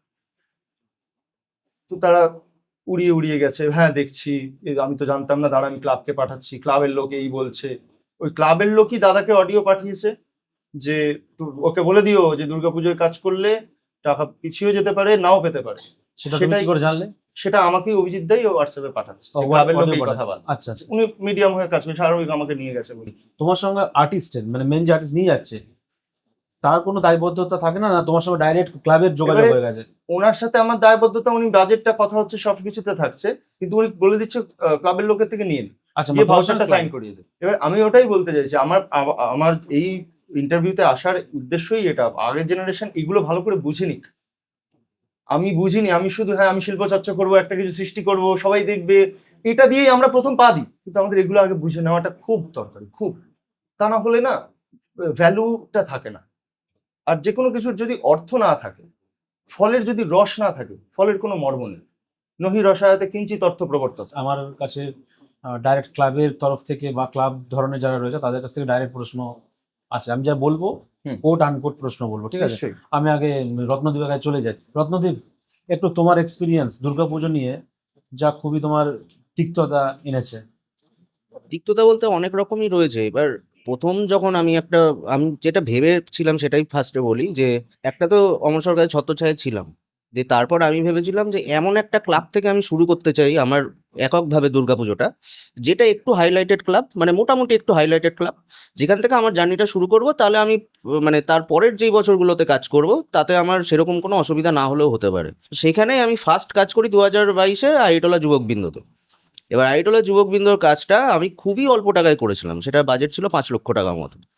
এবার সেই টাকাটা মানে ওদের পেমেন্ট টার্মসটা, তখনও আমারও এটাই ভুল যে আমি কোনো এগ্রিমেন্টে যাইনি। সেটা এগ্রিমেন্ট মানে আমি যেটা ভালোবেসে ভেবেছিলাম যে হয়ে যাবে, ভালোবেসে কাজটা করব, কিন্তু সেটা আলটিমেটলি দেখা গেল যে প্রচণ্ড পরিমাণে সমস্যা একটা পড়তে হচ্ছে, যার জন্য আমার যে ঠাকুর বানিয়েছিল সেই দিন, মানে সেই বছর, আমারই ক্লাসমেট শুভাশিস মানে এখন আর মনে হয় না কাজ মানে করে ওই কলকাতায়, কিন্তু আমরা দুজন মিলে এমন একটা প্রেজেন্টেশন দিয়েছিলাম, মানে ফার্স্ট কাজ হিসেবে খুব ভালোভাবে একটা ওয়ার্ক আমরা করেছিলাম। তো পেমেন্ট টার্মসের ক্ষেত্রে আমি একটা জিনিস বলছি, ওখানে যারা যে কর্মকর্তা রয়েছিল তারা আমাকে এইরকমভাবেই বলে যে আমরা দেব না, মানে অনেকে বলে যে আমরা দিতে পারছি না বা অনেক সমস্যা হয়েছে, আমরা দেব না। এটা বলেছে হ্যাঁ ক্লাব থেকে? হ্যাঁ। এটা কি এগ্রিমেন্ট হয়েছিল তোমার? না, এগ্রিমেন্ট কিছু হয় তোমার এগ্রিমেন্ট নেই, ওর এগ্রিমেন্ট এটাই না। আচ্ছা। এইটা তাহলে মানে এইটা আমাদেরকে তখন যে ক্লাবের নাম নিয়ে বলছো, তারা যদি ডিনাই করে যে না তোমার সঙ্গে তো কাজ, হ্যাঁ, সেটা আমি আমার সব কিছু দিয়ে করার দিয়েছি নেই টাকা, তো সেটা এখন। আমি তো টাকা দিয়ে দিয়েছি তোমাকে যা বলেছো। আমারও কিছু করার নেই সেটা এখন আর, হ্যাঁ? তাহলে কিছু করার নেই তাহলে সেটা। এই আলোচনার ভিত্তি কি থাকবে? ভিত্তিও এইটাই যে আমরা তো একটা ভুল করে এসেছি, সেটা আলাদা ব্যাপার, সেটা আচ্ছা। আমরা আমাদের মতন করে সামলে নিয়েছি। কিন্তু নেক্সট যারা Exactly. বা আমরাও এর হ্যাঁ। পরের বার মানে যারাই কাজ করব, একটু যাতে প্রসিডিওরটা মেনটেন করে কাজ হয়। আমি যদি কোনো প্রশ্ন করি, দুটো প্রশ্ন হবে। একটা হচ্ছে যে কত সালের কথা বললে? 2022। 2022, 23 হলো, 24 হলো, 25 হলো, হুম। 2026-এ গিয়ে তোমার কেন নতুন জেনারেশনকে মনে হচ্ছে যে আমি না না, আমি ভুল করেছি, এইটা ওইটা ভুল করবো? এইটা আমি 3 বছর তোমাকে টাইম লাগলো বলছি, কেন? আমরা এমন একটা বাজেটে দুর্গাপুজো করি, যে বাজেট দুর্গাপুজোটা করা আমার মানে সব থেকে বেশি কঠিন কাজ। ঠিক আছে, মানে আমরা মোটামুটি কিন্তু ওই 10 থেকে 20-র মধ্যে একটা থাকি স্কেলে, মানে আমার স্কেলটা আমি বলছি তোমাদের। এইবার ওইখানে কাজ করতে গিয়ে যেটা হয়, প্রথমত মানে একটা ইন্টারভিউ সেশন হয় ক্লাবের সাথে, মানে যেটা আমি কি কাজ করছি বা কিরকম ভাবে করব, তুমি করতে পারবে তো, তুমি কিভাবে করবে, এত বড় মাঠ আমাদের। মানে এই যে আমি যে কাজটা নিচ্ছি, মানে আমাকে মনে হয় যেন একদম মানে কি বলবো, মানে একটা আইপিএস পরীক্ষায় যেরকম ইন্টারভিউ নেওয়া হয় সেই ধরনের একটা সেশন চল একটা ক্লাব আর আর্টিস্টের মাঝখানে। তারপরে যখন কাজটা ফাইনাল হয়ে গেল, একদম আমি এগ্রিমেন্ট প্রসিডিওরটা শুরু করে দিয়েছি, মানে করছি লাস্ট 3 বছর 2 বছর ধরে করছি। তখন করো না, তখন আচ্ছা, করিনি। আচ্ছা, বুঝেছি। এবার কাজ স্টার্ট হওয়ার যেরকম পেমেন্ট টার্মস থাকছে, প্রথম 2 বা 3টে পেমেন্ট হয়তো ঠিকঠাকভাবে এলো। এবার তারপর থেকে আমাদের টাকা আসছে না, ফান্ডিং ঢুকছে না, এরকম অনেক ক্লাব হয়, সব ক্লাব বলছি না কিন্তু আমি, কিন্তু ম্যাক্সিমাম হয় যেগুলো একদম ছোট পুজো, মানে যাদের ধরো 5 লাখ টাকার বাজেটের পুজো, তারা হঠাৎ করে মনে করলো যে আমরা বড় পুজো করবো এবার, কিন্তু তাদের কাছে ফান্ডিং নেই, তারা একটা ভেবে নিয়েছে আমরা এই বাজেট অব্দি যেতে পারি। কিন্তু আমি বলছি যে তোমরা মানে যেই ক্লাবই হোক না কেন, একটা তোমরা একদম ফিক্সড একটা ভেবে নাও যে তোমরা 8-এর মধ্যে করতে পারবে, মানে তোমরা 15 বাজেট দিয়ে তোমরা 10 তুলতে পারছো, তারপর আর দিতে পারবে না, সেটা একদম তোমরা ভেবে নাও, সেটা একদম ক্লিয়ার কাট আমাকেও জানিয়ে দাও যে আমরা 10 মানে 10ই দেবো, মানে তুমি 12 অব্দি নিয়ে যাও, আমরা তারপর 2 লাখটা আরো অ্যারেঞ্জ করে দেখছি, এইটা যেন না হয়। মানে সেটা আমি আর্টিস্টের মানে যারা এখন নতুন কাজ করছে তাদেরকে বলবো যে এইটা একদম ক্লাবের সাথে ক্লিয়ার করে নিক। আচ্ছা, যখন তোমার মিটিং হয় আইপিএস অফিসারের টাইপের, হুম। তখন কি তাদের আশা থাকে যে এশিয়ান পেইন্টসের হ্যাঁ, একদম বাবা, হ্যাঁ? ও প্রচুর, মানে তুমি কি বলবো, আমি 2022-এ যখন কাজটা করি, ওদের 5 লাখ টাকা বাজেট আমি তোমাকে বললাম। এবার তারা সেই বছর বিশ্ব বাংলাটাও পেয়েছিল, মানে কার্নিভালে সেই বছরই ফার্স্ট যায় আর কি, বিশ্ব মানে, বাংলা? হ্যাঁ, মানে তারা আমাকে মানে তোমার এশিয়ান ইয়ে কে পেন্টস, ছিল ওখানকার, কাউন্সিলর কে ছিল? ওখানকার ছিল শশী বাজা। সেই ব্যাপারটা এশিয়ান পেন্টসে তারা, আমি ওদেরকে একটাই কথা বললাম, দেখো এই বাজেটে তোমরা এশিয়ান পেন্টস পাবে না কোনোদিনও, এই এশিয়ান পেন্টসটা তোমরা ভুলে যাও একদম, বাদ বাকি যাতে তোমাদের লড়তে হয় লড়ো, কিন্তু এশিয়ান পেন্টস তোরা আশা করে বসে দেবো না। মানে আমি এখনো অব্দি বলি, কারণ আমি যেই বাজেটে কাজ করি সেই বাজেটে এশিয়ান পেন্টস পাওয়ার মতন না। আমি হয়তো কাজটা বেটার করছি, কিন্তু সেই বাজেট অনুযায়ী এশিয়ান পেন্টসের স্কেল অনুযায়ী না সেটা। তো সেটা আমি মানে সব ক্লাবকেই বলে আসি, আমি যখন দেখবো যে আমার বাজেটের মতন করে আমি সেই স্কিলটাকে নিয়ে যেতে পারছি, মানে যারা তাবড় পুজো তাদের সাথে আমি টক্কর দেওয়ার মতন আমার বাজেটটা রয়েছে, তখন আমি এশিয়ান পেন্টসের মতন করেই পুজোটাকে ভাববো। তার আগে তো ভেবে আমার লাভ নেই। মানে এখন আমি চাইলে ভাবতে পারি, কিন্তু আমি ওই একটা জায়গাতে গিয়ে আটকে যাবো বাজেটে, কারণ আমি হয়তো যে ইনস্টলেশনটা করতে যাচ্ছি সেটা হয়তো টাকার জন্য করতে পারবো না। বুঝতে পেরেছি। এটাই হয় আর কি, তাছাড়া আর কোনো প্রবলেম নেই। তো এটা থাকে, সব ক্লাবেরই আশা থাকে, মানে ছোট বাজেটের ক্ষেত্রেও আশা থাকে, বড়দের তো থাকেই, কিন্তু মানে আর্টিস্টদের ক্ষেত্রে প্রচণ্ড চাপ থাকে, মানে ছোট বাজেটে যারা কাজ করে তাদের ক্ষেত্রে প্রচণ্ড চাপ থাকে। মানে এমনও হয় যে তুমি আরো 2টো স্পন্সর দেখে দাও, মানে তাহলে হয়তো তোমার তোমাকে এইটা যে আমি বললো দিয়ে যে দিতে পারবো। টাকা দেবো না, হুম। অনেকে বলে দিতে পারছি না ভাই। না, এইটা আমি বলছি তার কাছে বিশেষ কোনো পাওয়ার আছে বলেই কিন্তু তারা বলছে। না, তোমার রিয়াকশন কি ছিল? মানে তুমি কত টাকা বাকি ছিল তোমার? আমার ছিল 1,20,000 মতো এরকম। 1,20,000 বাকি ছিল? হুম। এখনো বাকি আছে? হ্যাঁ, এখনো বাকি আছে, তো সেটা কিন্তু যখন বললো দেবো না, তখন তোমার কি রিয়াকশন ছিল? না, সেটাই তো আমার কিছু করার ছিল না তখন। কারণ কেন করার ছিল না আমি তখন বলছি তোমাকে, কারণ আমারও একটা পয়েন্ট ছিল যে যদি আমি এই ক্লাবের সাথে এখন ঝামেলা করি, তাহলে আমি সামনে বছর কোনো ক্লাবে কাজ নাও পেতে পারি। ঠিক আছে। আচ্ছা, আমি দর্শকদের একটা বলে রাখি, আমাদের মানে আপনাদেরকে নলেজের জন্য, প্রায় 10 থেকে 15 জন এই ধরনের আর্টিস্ট আমাদের লিস্টে এখনো পর্যন্ত আছে। আমরা যখন একজনের ইন্টারভিউ নেবার আমাদের ক্যাপাসিটি নেই, ক্ষমতা নেই, কারণ এত হিউজ প্রেশার রয়েছে আমাদের কাছে যে আমরা 3-4 জন না হলে আমরা করে উঠতে পারি না। তো মেসেঞ্জার, ইমেলে অলরেডি এরকম আর্টিস্ট যারা রয়েছেন, অনেক ক্লাবের নাম নিয়ে তারা অলরেডি দিয়েছে, কিন্তু আমরা 4 জনের মতন বেসেছি আপাতত, ঠিক আছে, সবার যাতে সুবিধা হয়। সেই 4 জনের মধ্যে একজন অবশ্যই আমাদের সঙ্গে যোগ হয়েছিল, আমি নামটা তার বলছি না, সে ওই একই ভয়ে সে মাঝখান থেকে ব্যাক আউট করে চলে যায় একদমই সেম তাই। প্রবলেমে। আমি কি ঠিক বলছি? একদম। রাইট তো? তো এইটা আমাদের কি বলতো, আমরা তো সবে সবে শুরু করেছিলাম তখন, মানে আমি সবে সবে শুরু করেছিলাম। এবার আমার পাশে দাঁড়ানোর মতন তখন কেউ ছিল না। মানে তাদের পাশে অনেক নেতা মন্ত্রী, পুলিশ প্রশাসন অনেক কিছু ছিল, কিন্তু আমি একটা জায়গা থেকে সরে গেছি যে আমার লিগালি কোনো জিনিস নেই, মানে আমার কোনো এগ্রিমেন্ট পেপার ছিল না তখন। মানে আমি মানে এখন এখন যেটা বলছো এখন এমনি বলে যাচ্ছ। হ্যাঁ, মানে এইটা আমি আচ্ছা, ক্লাবের নামও বলছে, এমনি বলে দিলে। সেই ক্লাব যদি তোমাকে মানানি করে, সেটা করতেই পারে, তারা করতেই পারে, করতেই কিন্তু পারে। আমিও সেটা করতে পারি, কিন্তু আমাদের দুজনের কাছে কোনো পেপারস নেই। ওর কাছে পেপার নেই, না, তোমার কাছে পেপার না। নেই, সেটা কথা নয়। কথাটা হচ্ছে তুমি তো অ্যালিগেশন দিচ্ছ, ওরা তো অ্যালিগেশন দেয়নি। না, ওরা অ্যালিগেশনটা এবার ধরো কোর্টে নিয়ে গেল তোমাকে হুম, টানতে টানতে, হুম। তখন তোমার কি নিজেকে এবার prove তখন করতে- আমাকে তাহলে ওই যে পেমেন্ট, কারণ তখন আমি প্যাকেজে কাজ করেছি, হ্যাঁ ঠিক আছে, ঠিক আছে, এবার আমার হাত দিয়ে তো সব পেমেন্ট হয়েছে। আচ্ছা, এবার কত ক্লাব টাকা ডিল হয়েছিল সেটা আছে? না, এটা কোথায় নিট লেখা? অ্যামাউন্টটা নেই, কোথাও লেখা নেই এটা। নেট অ্যামাউন্টটা নেই, ঠিক না, আছে। এবার আমি যাদেরকে পেমেন্ট করেছি, ডেকোরেটর বলো, লেবার বলো, বা প্রতিমা যারাই রয়েছে লাইটে, এবার সেই পেমেন্টের কাগজ, মানে পেমেন্টটা আমাকে বের করবে। টোটাল করতে হবে যে কত টাকা আমি পেয়েছি। এবার সেইটাও যে আমি একদম ক্লিয়ারলি কাউকে দেখালে যে বিশ্বাস করবে সেটাও তো না, কারণ ওই ক্লাব যে আমাকে দিয়েছে সেটাও আমার প্রথম বছর বলে আমি কোথাও সাইন করে নিইনি। যেই সাইনটা করে নিইনি বলে ওয়েলিংটনে যখন আমি কাজ করেছিলাম তখনও প্রবলেম হয়েছিল। ওয়েলিংটন ক্লাবের নাম কি? ওয়েলিংটন যেটা কল্যাণ সমিতি, নাগরিক কল্যাণ সমিতি, সেইটা। আচ্ছা, সেইটাই আমি করি 2023-এ। এবার আমার সেটা রেমুনেশন বেস ছিল, খুবই কম টাকায় রেমুনেশন, কারণ আমারও এইটাও আইডিয়া ছিল না যে দুর্গাপুজোর রেমুনেশন এত কম হতে পারে, ঠিক আছে। তো সেই রেমুনেশন ওয়াইজ কাজ করে যখন আমরা মহালয়ার আগের দিনকে প্যান্ডেল হ্যান্ডওভার দিচ্ছি, তখন আমাকে পরিষ্কার বলা হলো, আমার যারা লেবার ছিল, পার্সোনাল যারা ইনস্টলেশন লেবার ছিল, তাদেরকে বলা হলো তোমাদেরকে আমরা 30,000 টাকা দেবো, আর রত্নদীপ তোমার টাকাটা এখন আমরা দিতে পারছি না, তোমাকে আমরা পরে দেবো। আমি ঠিক আছে। এবার ওই পুজোটায় আমার কাছে একটাও টাকা নেই, মানে আমি যে পুজোটা কাটাবো কোনো টাকাই নেই আমার কাছে। ওইটার সাথে আমি বেহালাতেও কাজ করেছিলাম একটা পুজোতে। তো তখন মানে কিছু করার ছিল না আমার, মানে এত নিজেকে অসহায় লাগছিল তখন, যে দুটো আমি পুজো করলাম, যে দুর্গাপুজো শেষে আমার হাতে একটাও টাকা নেই। এই একটা তো আমি রেমুনেশনে কাজ করেছি, প্যাকেজে কাজ করলে না হয় আমার পকেট থেকে এক্সট্রা টাকা বেরিয়ে গেছে, সেটা আলাদা ব্যাপার, কিন্তু রেমুনেশনে কাজ করলে তো আমার কাছে টাকাটা ঢুকবে। কিন্তু সেই টাকাটাও এত কম আমি বলে ফেলেছিলাম, কিন্তু পরে আমি আর বাড়াতে পারিনি সেই টাকাটা।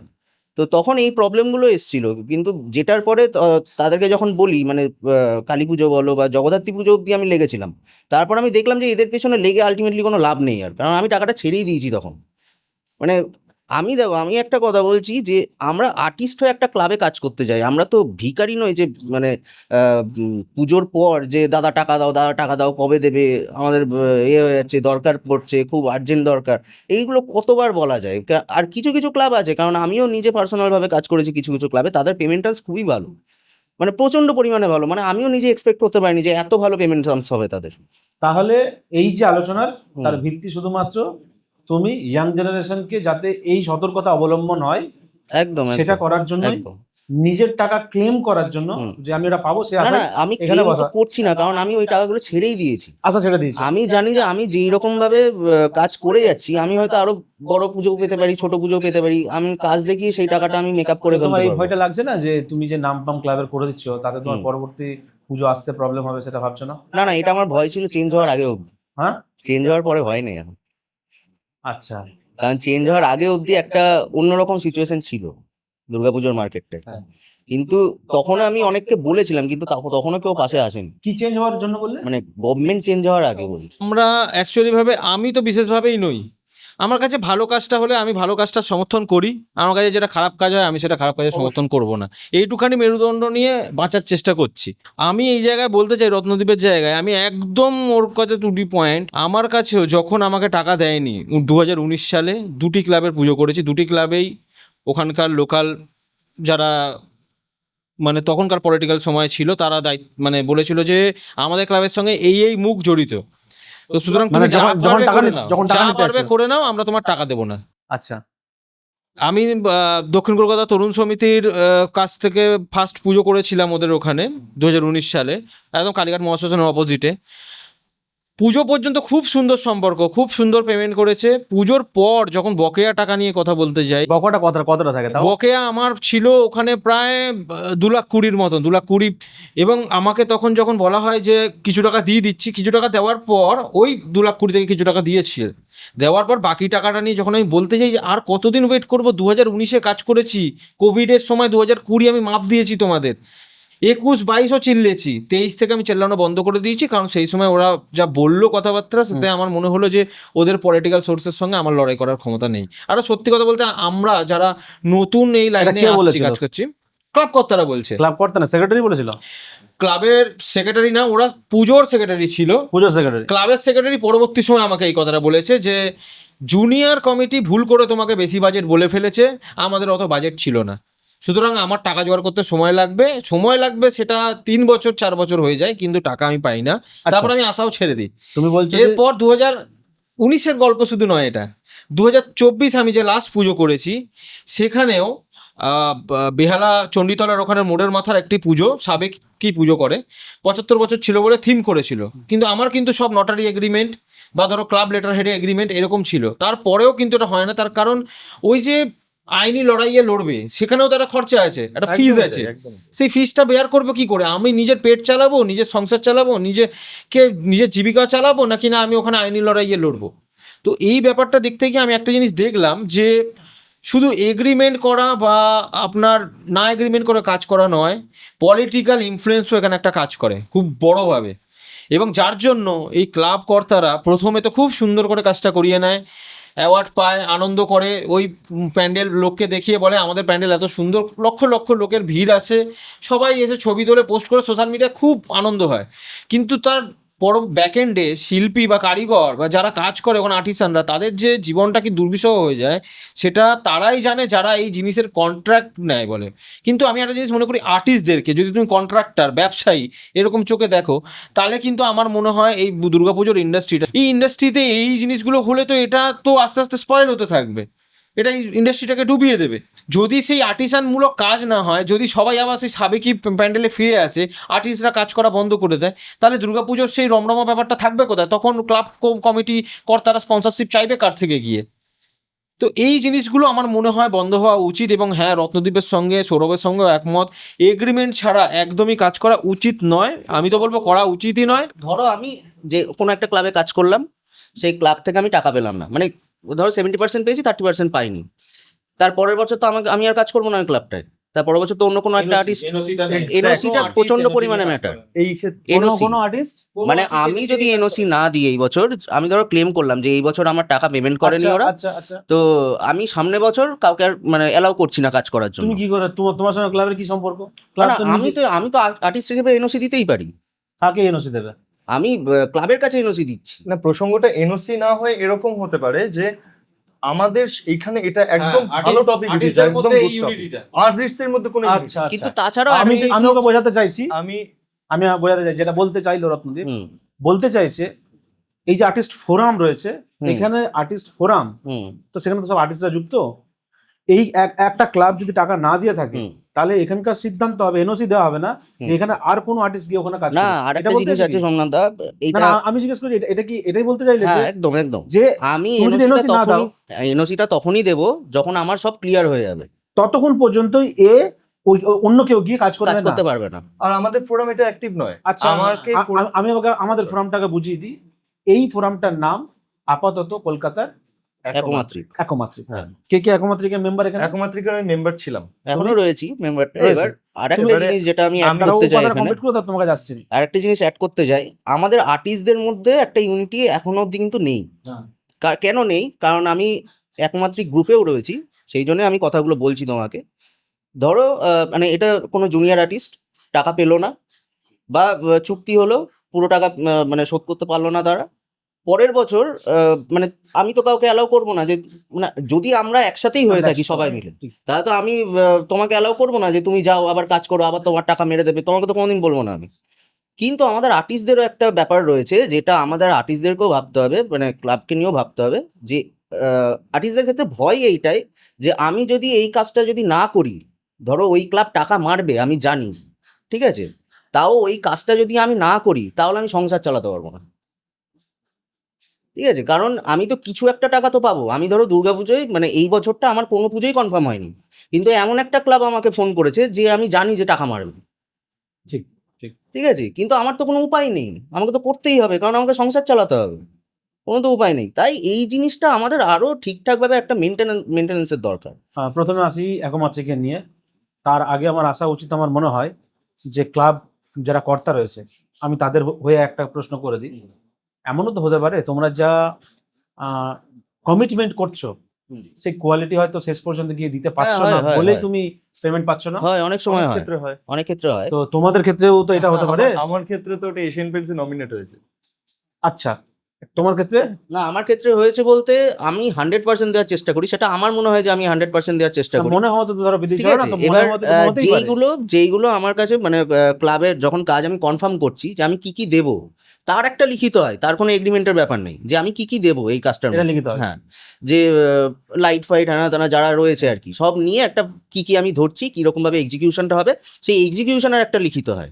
কারণ সেইটা আমি বলতে পারি যে আমি এই জিনিসগুলো করে এসেছি, আচ্ছা, কারণ সেখান থেকে আমি ক্লিয়ার একদম, মানে আমি যে সেই জিনিসগুলো একদম প্রপারভাবে যেরকম আমি চাইছি সেরকম ভাবেই করে আসি। তা সেই দিক থেকে আমার এইটা নিয়ে আমি কোনো আমার প্রবলেম আমি যদি ধরি আজকে এগ্রিমেন্ট হলো আর এইটা হচ্ছে পুজোর দিন, হুম তার মাঝে ক্লাব কর্তারা তারা দেখে পরে সব ঠিকঠাক বলে তো হ্যাঁ ভাই এগোচ্ছে ঠিকঠাক, না ওরা ওই ওই দিনে ডাইরেক্ট দেখে? না না, এইটা আমি যে ফাইনাল এক্সিকিউশনটা কি করতে চাইছি সেটা তো আমি দেখতে পাচ্ছি, আচ্ছা, ক্লাব কর্তারা তো দেখতে পাচ্ছে না। তাহলে তুমি ঠিক ক্লাব আছে, কর্তাদেরকে এমন এবার কাজ দিয়ে দিলে না না, যে তারা সেটা তার সেটা টাকাটা আমি জলে চলে আমি গেলে আমি কোনো যেটা ব্যাপার নেই তো? করি, আমি মোটামুটি একটা পেন্সিল লেআউট, কালার আমি খুব একটা করি না, বা আমি যেটা সব থেকে ভালো পারি সেটা মিনিয়েচার বানাই আমি, যেহেতু সেই মিনিয়েচার একটা মকআপ আমি ওদেরকে দেখিয়ে দিই যে আচ্ছা। দেখো তোমাদের এইরকম ডিজাইনটা হবে। এইবার তোমাদের যদি এক্সিট গেট বা কোথা দিয়ে পাবলিক ঢোকাবে এইটা যদি তোমাদের প্রবলেম হয়ে থাকে, তাহলে তুমি আমাকে বলো, আমি সেই রকম ভাবে ম্যানেজ করবো। ঠিক আছে, তো এই জিনিসটা আমি ফার্স্টেই দেখিয়ে দিই, মানে সব থেকে মানে আমি এখন যেটা করি যে একটা মডেলই বানিয়ে দিই ওদেরকে একদম ক্লিয়ার, আমি স্ট্রাকচারাল পার্ট থেকে একদম ক্লিয়ার যে এই স্ট্রাকচারটা আমি অ্যাজ ইট ইজ যেরকম মডেলে বানিয়েছি সেরকমই দাঁড়াবে।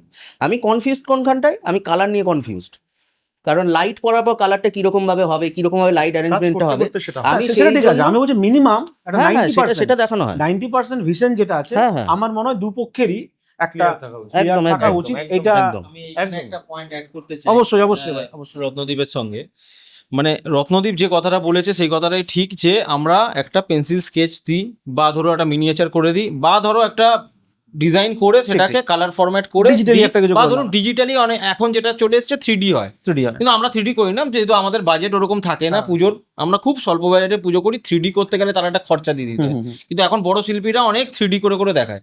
তো যেরকম আমরা যখন দেখাই, ক্লাব কমিটি কিন্তু সেটাতে অ্যাগ্রি করার পর তারপর একটা কন্ট্রাক্ট সাইন হয়।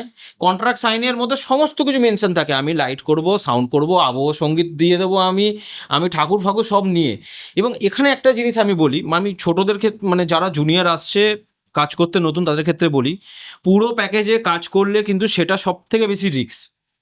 কারণ আমি যেটা ফেস করেছি, পুরো প্যাকেজ কাজ করা মানে সমস্ত লোক কিন্তু পেমেন্টের জন্য আপনাদেরই ধরবে, বা মানে যারা কাজ করি আমাদেরকেই ধরে এসে আমাকেই, যখন আমি টাকা দিতে পারিনি, আমার যখন ক্লাব কমিটি আমার টাকা পুরো ব্লক করে দিল, বললো আর টাকা দেবো না, যা পারবে করে নাও, কেউ কিন্তু আমায় ছাড়েনি। মানে সবাই সবার মতন করে যেভাবেও কাঁকড়া ধরেছে, রাস্তায় ধরেছে, ফোনে উল্টোপাল্টা বলেছে, আমার বাড়ি পর্যন্ত যারা যারা চেনে তারা আমার বাড়ি পর্যন্ত দুয়ারে চলে এসছে, বলছে তুমি টাকা পেয়েছো কি পাওনি আমরা দেখবো না, তুমি আমাদের ক্লাবে নিয়ে গেছো, কন্ট্রাক্ট নিয়ে ফুল কমপ্লিট করিয়েছো, এখন তোমার দায়িত্ব হচ্ছে পেমেন্ট করার।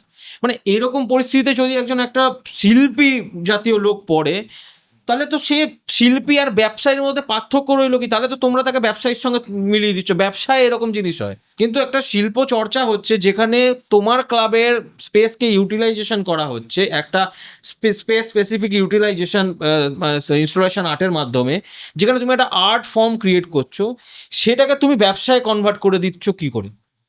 ক্লাব কমিটির এই জিনিসটা কিন্তু খুব বাজে। এবং আমি এটাও বলছি, এই রকম সিচুয়েশন হওয়ার পরেও, এইসব এগ্রিমেন্ট হওয়ার পরেও, এইসব সব কিছু স্কেচ দেখানোর পরেও ক্লাব আমায় এরকম বলেছে, 2024 সালের ক্লাব বলছে তুমি অনেক কিছু বলেছিলে, এই হবে সেই হবে ওই হবে, তুমি কিচ্ছু করে দেখাতে পারোনি। কিন্তু সেটা তারা পুজো শেষ হওয়ার সঙ্গে সঙ্গে বলবে না, যেদিনকার কাজ হ্যান্ডওভার দেওয়া হচ্ছে, এরা তখন বলবে যখন পেমেন্ট ফাইনাল রিলিজ হবে। এবার কতদিন মানে কাজ হওয়ার পর কতদিন কাজ হওয়ার পর শুনুন, আমরা যেটা সময় দিই মিনিমাম হোক 3 মাস, 3 মাস। ম্যাক্সিমাম পর্যন্ত 6 মাস টানি, কিন্তু এই জিনিসটা কিন্তু বছর দেড়েক দুয়েক পর্যন্ত চলে যায়। আচ্ছা আচ্ছা। কিন্তু তারপরেও যদি বছর দুয়েক মোটামুটি বছর দেড় দুই যদি যায়, সেই ঠিক- টাকা আর ঠিক পাবে বলছো। না, পাওয়া যাবে না। বছর 2 হয়ে যায়। বছর দুই গেলে সেই যায়, টাকা আর যায়। পাওয়া যাবে না, কোনোভাবেই যাবে একেবারেই না। সেটা মাথায় রেখে এবং দিতে হবে। প্রত্যেক বছর পুজোর পরেই ওটা পাওয়া কমিটি যায় না, চেঞ্জ ওঠে হয় না না, আর। না প্রত্যেক এবার- বছর পুজোর পরেই committee change, Committee change। Committee change. দাদা আমাদের না না, কমিটি কমিটির চেঞ্জ সঙ্গে কিছু না, তোমাদের ক্লাবের করছে। না, এটাই বক্তব্য। পুরনো কমিটি কি করেছে আমরা আমরা জানি না। জানি। এগ্রিমেন্ট করেও যদি তুমি কাজ করে থাকো, সেখানেও যদি ভাবছো যে এগ্রিমেন্ট করে কাজ করেছি মানে আমি পুরো টাকা পেয়ে যাব, যারা এই বছর 2026-এ যেই শিল্পীরা কাজ করছে, যে কোনো ক্লাবেই হোক, সব থেকে আচ্ছা, বেশি আমি সাফার করছে তারা। ওই পার্টে যাব। আমি ওর একটা বিষয় আমি শুনলাম যে ওকে ফোন করে করে মানে টাকা চাওয়ার জন্য ইয়ে করেছিল। আমি তোমার জানতে পারি তোমার কি সমস্যা ক্রিয়েট হয়েছিল? হ্যাঁ, এইটা হচ্ছে খড়দাতে একটা পুজো, যেটার গল্পটা একটু বললে তুমি বুঝতে পারবে। যেটা একটু চা। আমাকে ডিরেক্টলি কাজ করার জন্য অ্যাপ্রোচ করা হয়নি, সেটা অ্যাপ্রোচ করা ছিল ডিজাইন পারপাসে। মানে আমি জাস্ট প্যান্ডেলের মকআপটা, লেআউটটা, ডিজাইনটা আমি বানিয়ে দেবো যে কি চাইছি। সেখানে ফেলুদার ওপরে একটা কাজ হয়েছিল। তো তার জন্য আমার খুব পরিচিত একজনকে হায়ার করেছিলাম, সে মধ্যমগ্রামে থাকে। তো সে মানে ওখানে থেকে আর কি পুরো কাজটাকে সামলাবে, মানে তার আন্ডারে ডেকোরেটর, লাইট সমস্ত ঠিক। নিয়ে আমি শুধু ডিজাইনটা করে দেবো। বুঝতে পেরেছি। এইটাই কাজ হয়েছিল। এই ডিজাইন পারপাসে আমার যা রেমুনেশন সেটা আমি নেব। এবার যারা রয়েছে, মানে যারা পেন্টিং এর কাজ করবে, তাদেরকেও আমি দেখে দিয়েছি, তাদের সাথে একটা টাকায় কথা হয়েছে। ক্লাব কিন্তু মোটামুটি একটা পেমেন্ট করেছে। ক্লাব, ওদেরকে হ্যাঁ, মানে ওই মধ্যমগ্রামের যেই ছেলেটা, মানে যাকে আমি দায়িত্ব দিয়েছিলাম আর কি, তার কাছেই তার সঙ্গে টাকাটা তার ঢুকেছে। ডিল হয়ে গেছে। হ্যাঁ, হয়ে তুমি গেছে। সেখানে নেই কিন্তু। না। হ্যাঁ, বাস বুঝেছি। কোনো টাকা পয়সা আমার অ্যাকাউন্টেও ঢোকেনি, ঠিক। বা আমার ছেলেদের অ্যাকাউন্টেও ঢোকেনি। ঠিক ওই আছে। মধ্যমগ্রামের যেই ছেলেটা ছিল তার অ্যাকাউন্টেই পুরো ক্লাব ট্রান্সফার করছে টাকাটা। ঠিক। এইবার ক্লাব নো ডাউট ভালো ক্লাব, মানে প্রথম বছর ওদের জুবিলি ছিল বলে একটা বড় বাজেটে করেছে, কিন্তু টাকা পয়সাটা ওদের ব্যাকএন্ডে ছিল বলে খরচা করতে পেরেছে ঠিকই। কিন্তু ক্লাবকে আমি খুব একটা দোষ দেবো না। দোষ হচ্ছে মধ্যমগ্রামের যেই ছেলেটা আমি এখন জোর গলায় বলছি প্রায় 3 লাখ টাকা মতো ও সরিয়ে ফেলেছে। এবার এই সরানোটার পেছনে, মানে সরানোটার জন্য যারা পেন্টিং এর কাজ করেছিল, যারা ডেকোরেটরের কাজ করেছিল, যারা লাইটের কাজ করেছিল, তাদেরকে আর পেমেন্ট করতে পারেনি। এবার আচ্ছা, বুঝেছি। যেহেতু ওই পেন্টিং এর ছেলেটাকে আমি দেখে দিয়েছিলাম, সেই জন্য ওরা আমার উপর চার্জ করে একদিন রাত্রিবেলা, মানে আমরা প্রায় আড্ডা মারি, মানে কবে টাকা পাবো, কি হ্যানা পাবো ত্যানা পাবো, এরকমভাবে কথাবার্তা চলে। তো নর্মালি সেদিনকে গেছি, তো গিয়ে হঠাৎ করে একটা ফেসবুকে লাইভ করে যে তুমি টাকা দিতে পারো না, আমাকে বোঝানোর কোনো অপশান দেয়নি যে ভাই তোদের টাকাটা আমার কাছে ঢোকেনি, ওই টাকাটা যার কাছে ঢুকেছে তাকে আমি কোনো ট্র্যাক করতে পারছি না। এটা তার কি তুমি ঠিক বলছো তো? একদম, না, আমি নিজের দায়িত্ব নিয়ে পিঠ বলছি। বাঁচাবার জন্য বলছো? আমি দায়িত্ব নিয়ে বলছি একদম। দায়িত্ব নিয়ে হ্যাঁ, বলছো। একদম। একটা খুবই বিষয়, serious বিষয়টা matter। খুবই আমি serious। জাস্ট খুবই serious লাস্ট এটা। 3 মাসের জন্য অফ হয়ে গেছিলাম এটা খুব সোশ্যাল serious মিডিয়া matter ভাই। থেকে, মানে কারোর সাথে কথা বললাম, আমি অফিসে যেতাম, মেট্রোর একদম লাস্ট কম্পার্টমেন্টে দাঁড়াতাম যাতে কেউ দেখা হলো চিনতে না পারে, মানে এবং বিষয়টা কি এক্ষেত্রে আমিও বলে থাকি, আমি কিন্তু আমার ওয়ার্কার যারা আমার আন্ডারে ছিল, art worker, labour worker, even সবাইকে দিয়ে দিয়েছি। আচ্ছা ভাই, আমি পুরোটা clear সৌরভ, করেছি। এবার আমি তোমার পাটে আসছি। আমরা জানি এই সমস্ত যা প্রবলেম রয়েছে এগুলো গুরুতর প্রবলেম, ঠিক আছে? একজন আর্টিস্টের যে সঠিক যে পরিবেশ না পাওয়ার মতনই এটা একটা জায়গা। তো তার জন্য যেটা ক্রিয়েট করা হয়েছিল একমাত্রিক, একমাত্রিকের কোনো ভূমিকা এখানে নেই তোমার পার্টি যদি আমি বলি? দেখো, একমাত্রিকটা আমি এত বছর ধরে তো ছিলাম, আমার রিসেন্ট আমায় বের করে দেওয়া হলো। এত বছর না, কত বছর ধরে?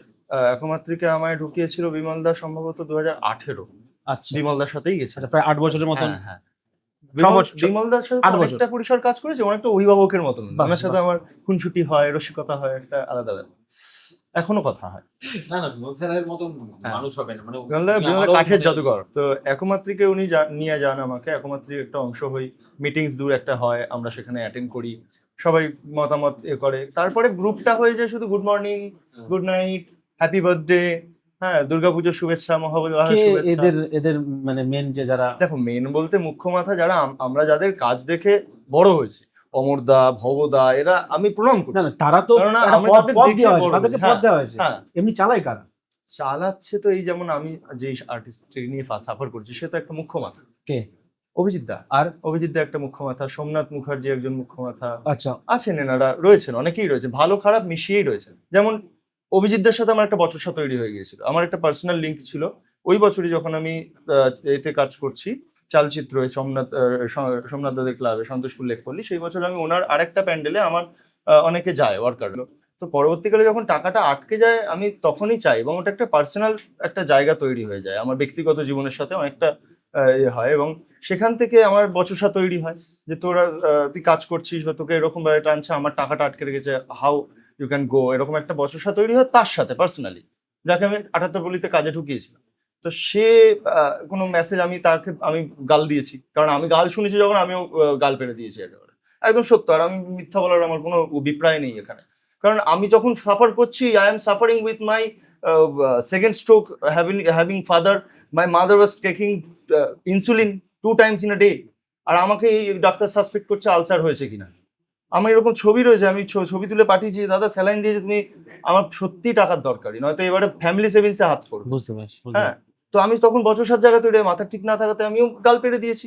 আমি ক্লাবের লোক থেকে গাল শুনেছি, ওদের আশপাশ থেকে আমি থ্রেটস পাচ্ছি, তো আমার মাথার আগে পেয়েছো? হ্যাঁ, তারপরে আমি কি করে মাথা ঠিক রাখবো, আমি তাকে বলেছি, সেটা আমি হঠাৎ দেখি ওইরকম কিছু মাসের পরে যখন আমি ফাইনালি চাইছি যে এবার ইটস লিমিট, আমাকে দাও, আমার লাগবে, তো তখন দেখি সেই মেসেজটা আমাকে পাঠিয়েছে, তুই আমায় গাল দিয়েছিস, হ্যাঁ, তোর টাকা কি করে পাস আমি দেখে নেবো, তুই তো ধরে নিয়েছিস পাসনি। এটা শিল্পী বলছেন কিন্তু, অথচ সে ভালো করে জানেন যে এরকম একটা জিনিস তার অ্যাটমসফিয়ারই করছে, তারই সাকরেতের সাথে তার একটা ব্যাপার হচ্ছে, আমি যাদেরকে প্রেরণ করি এরকম পার্সোনাল বিষয় আমি বলছি।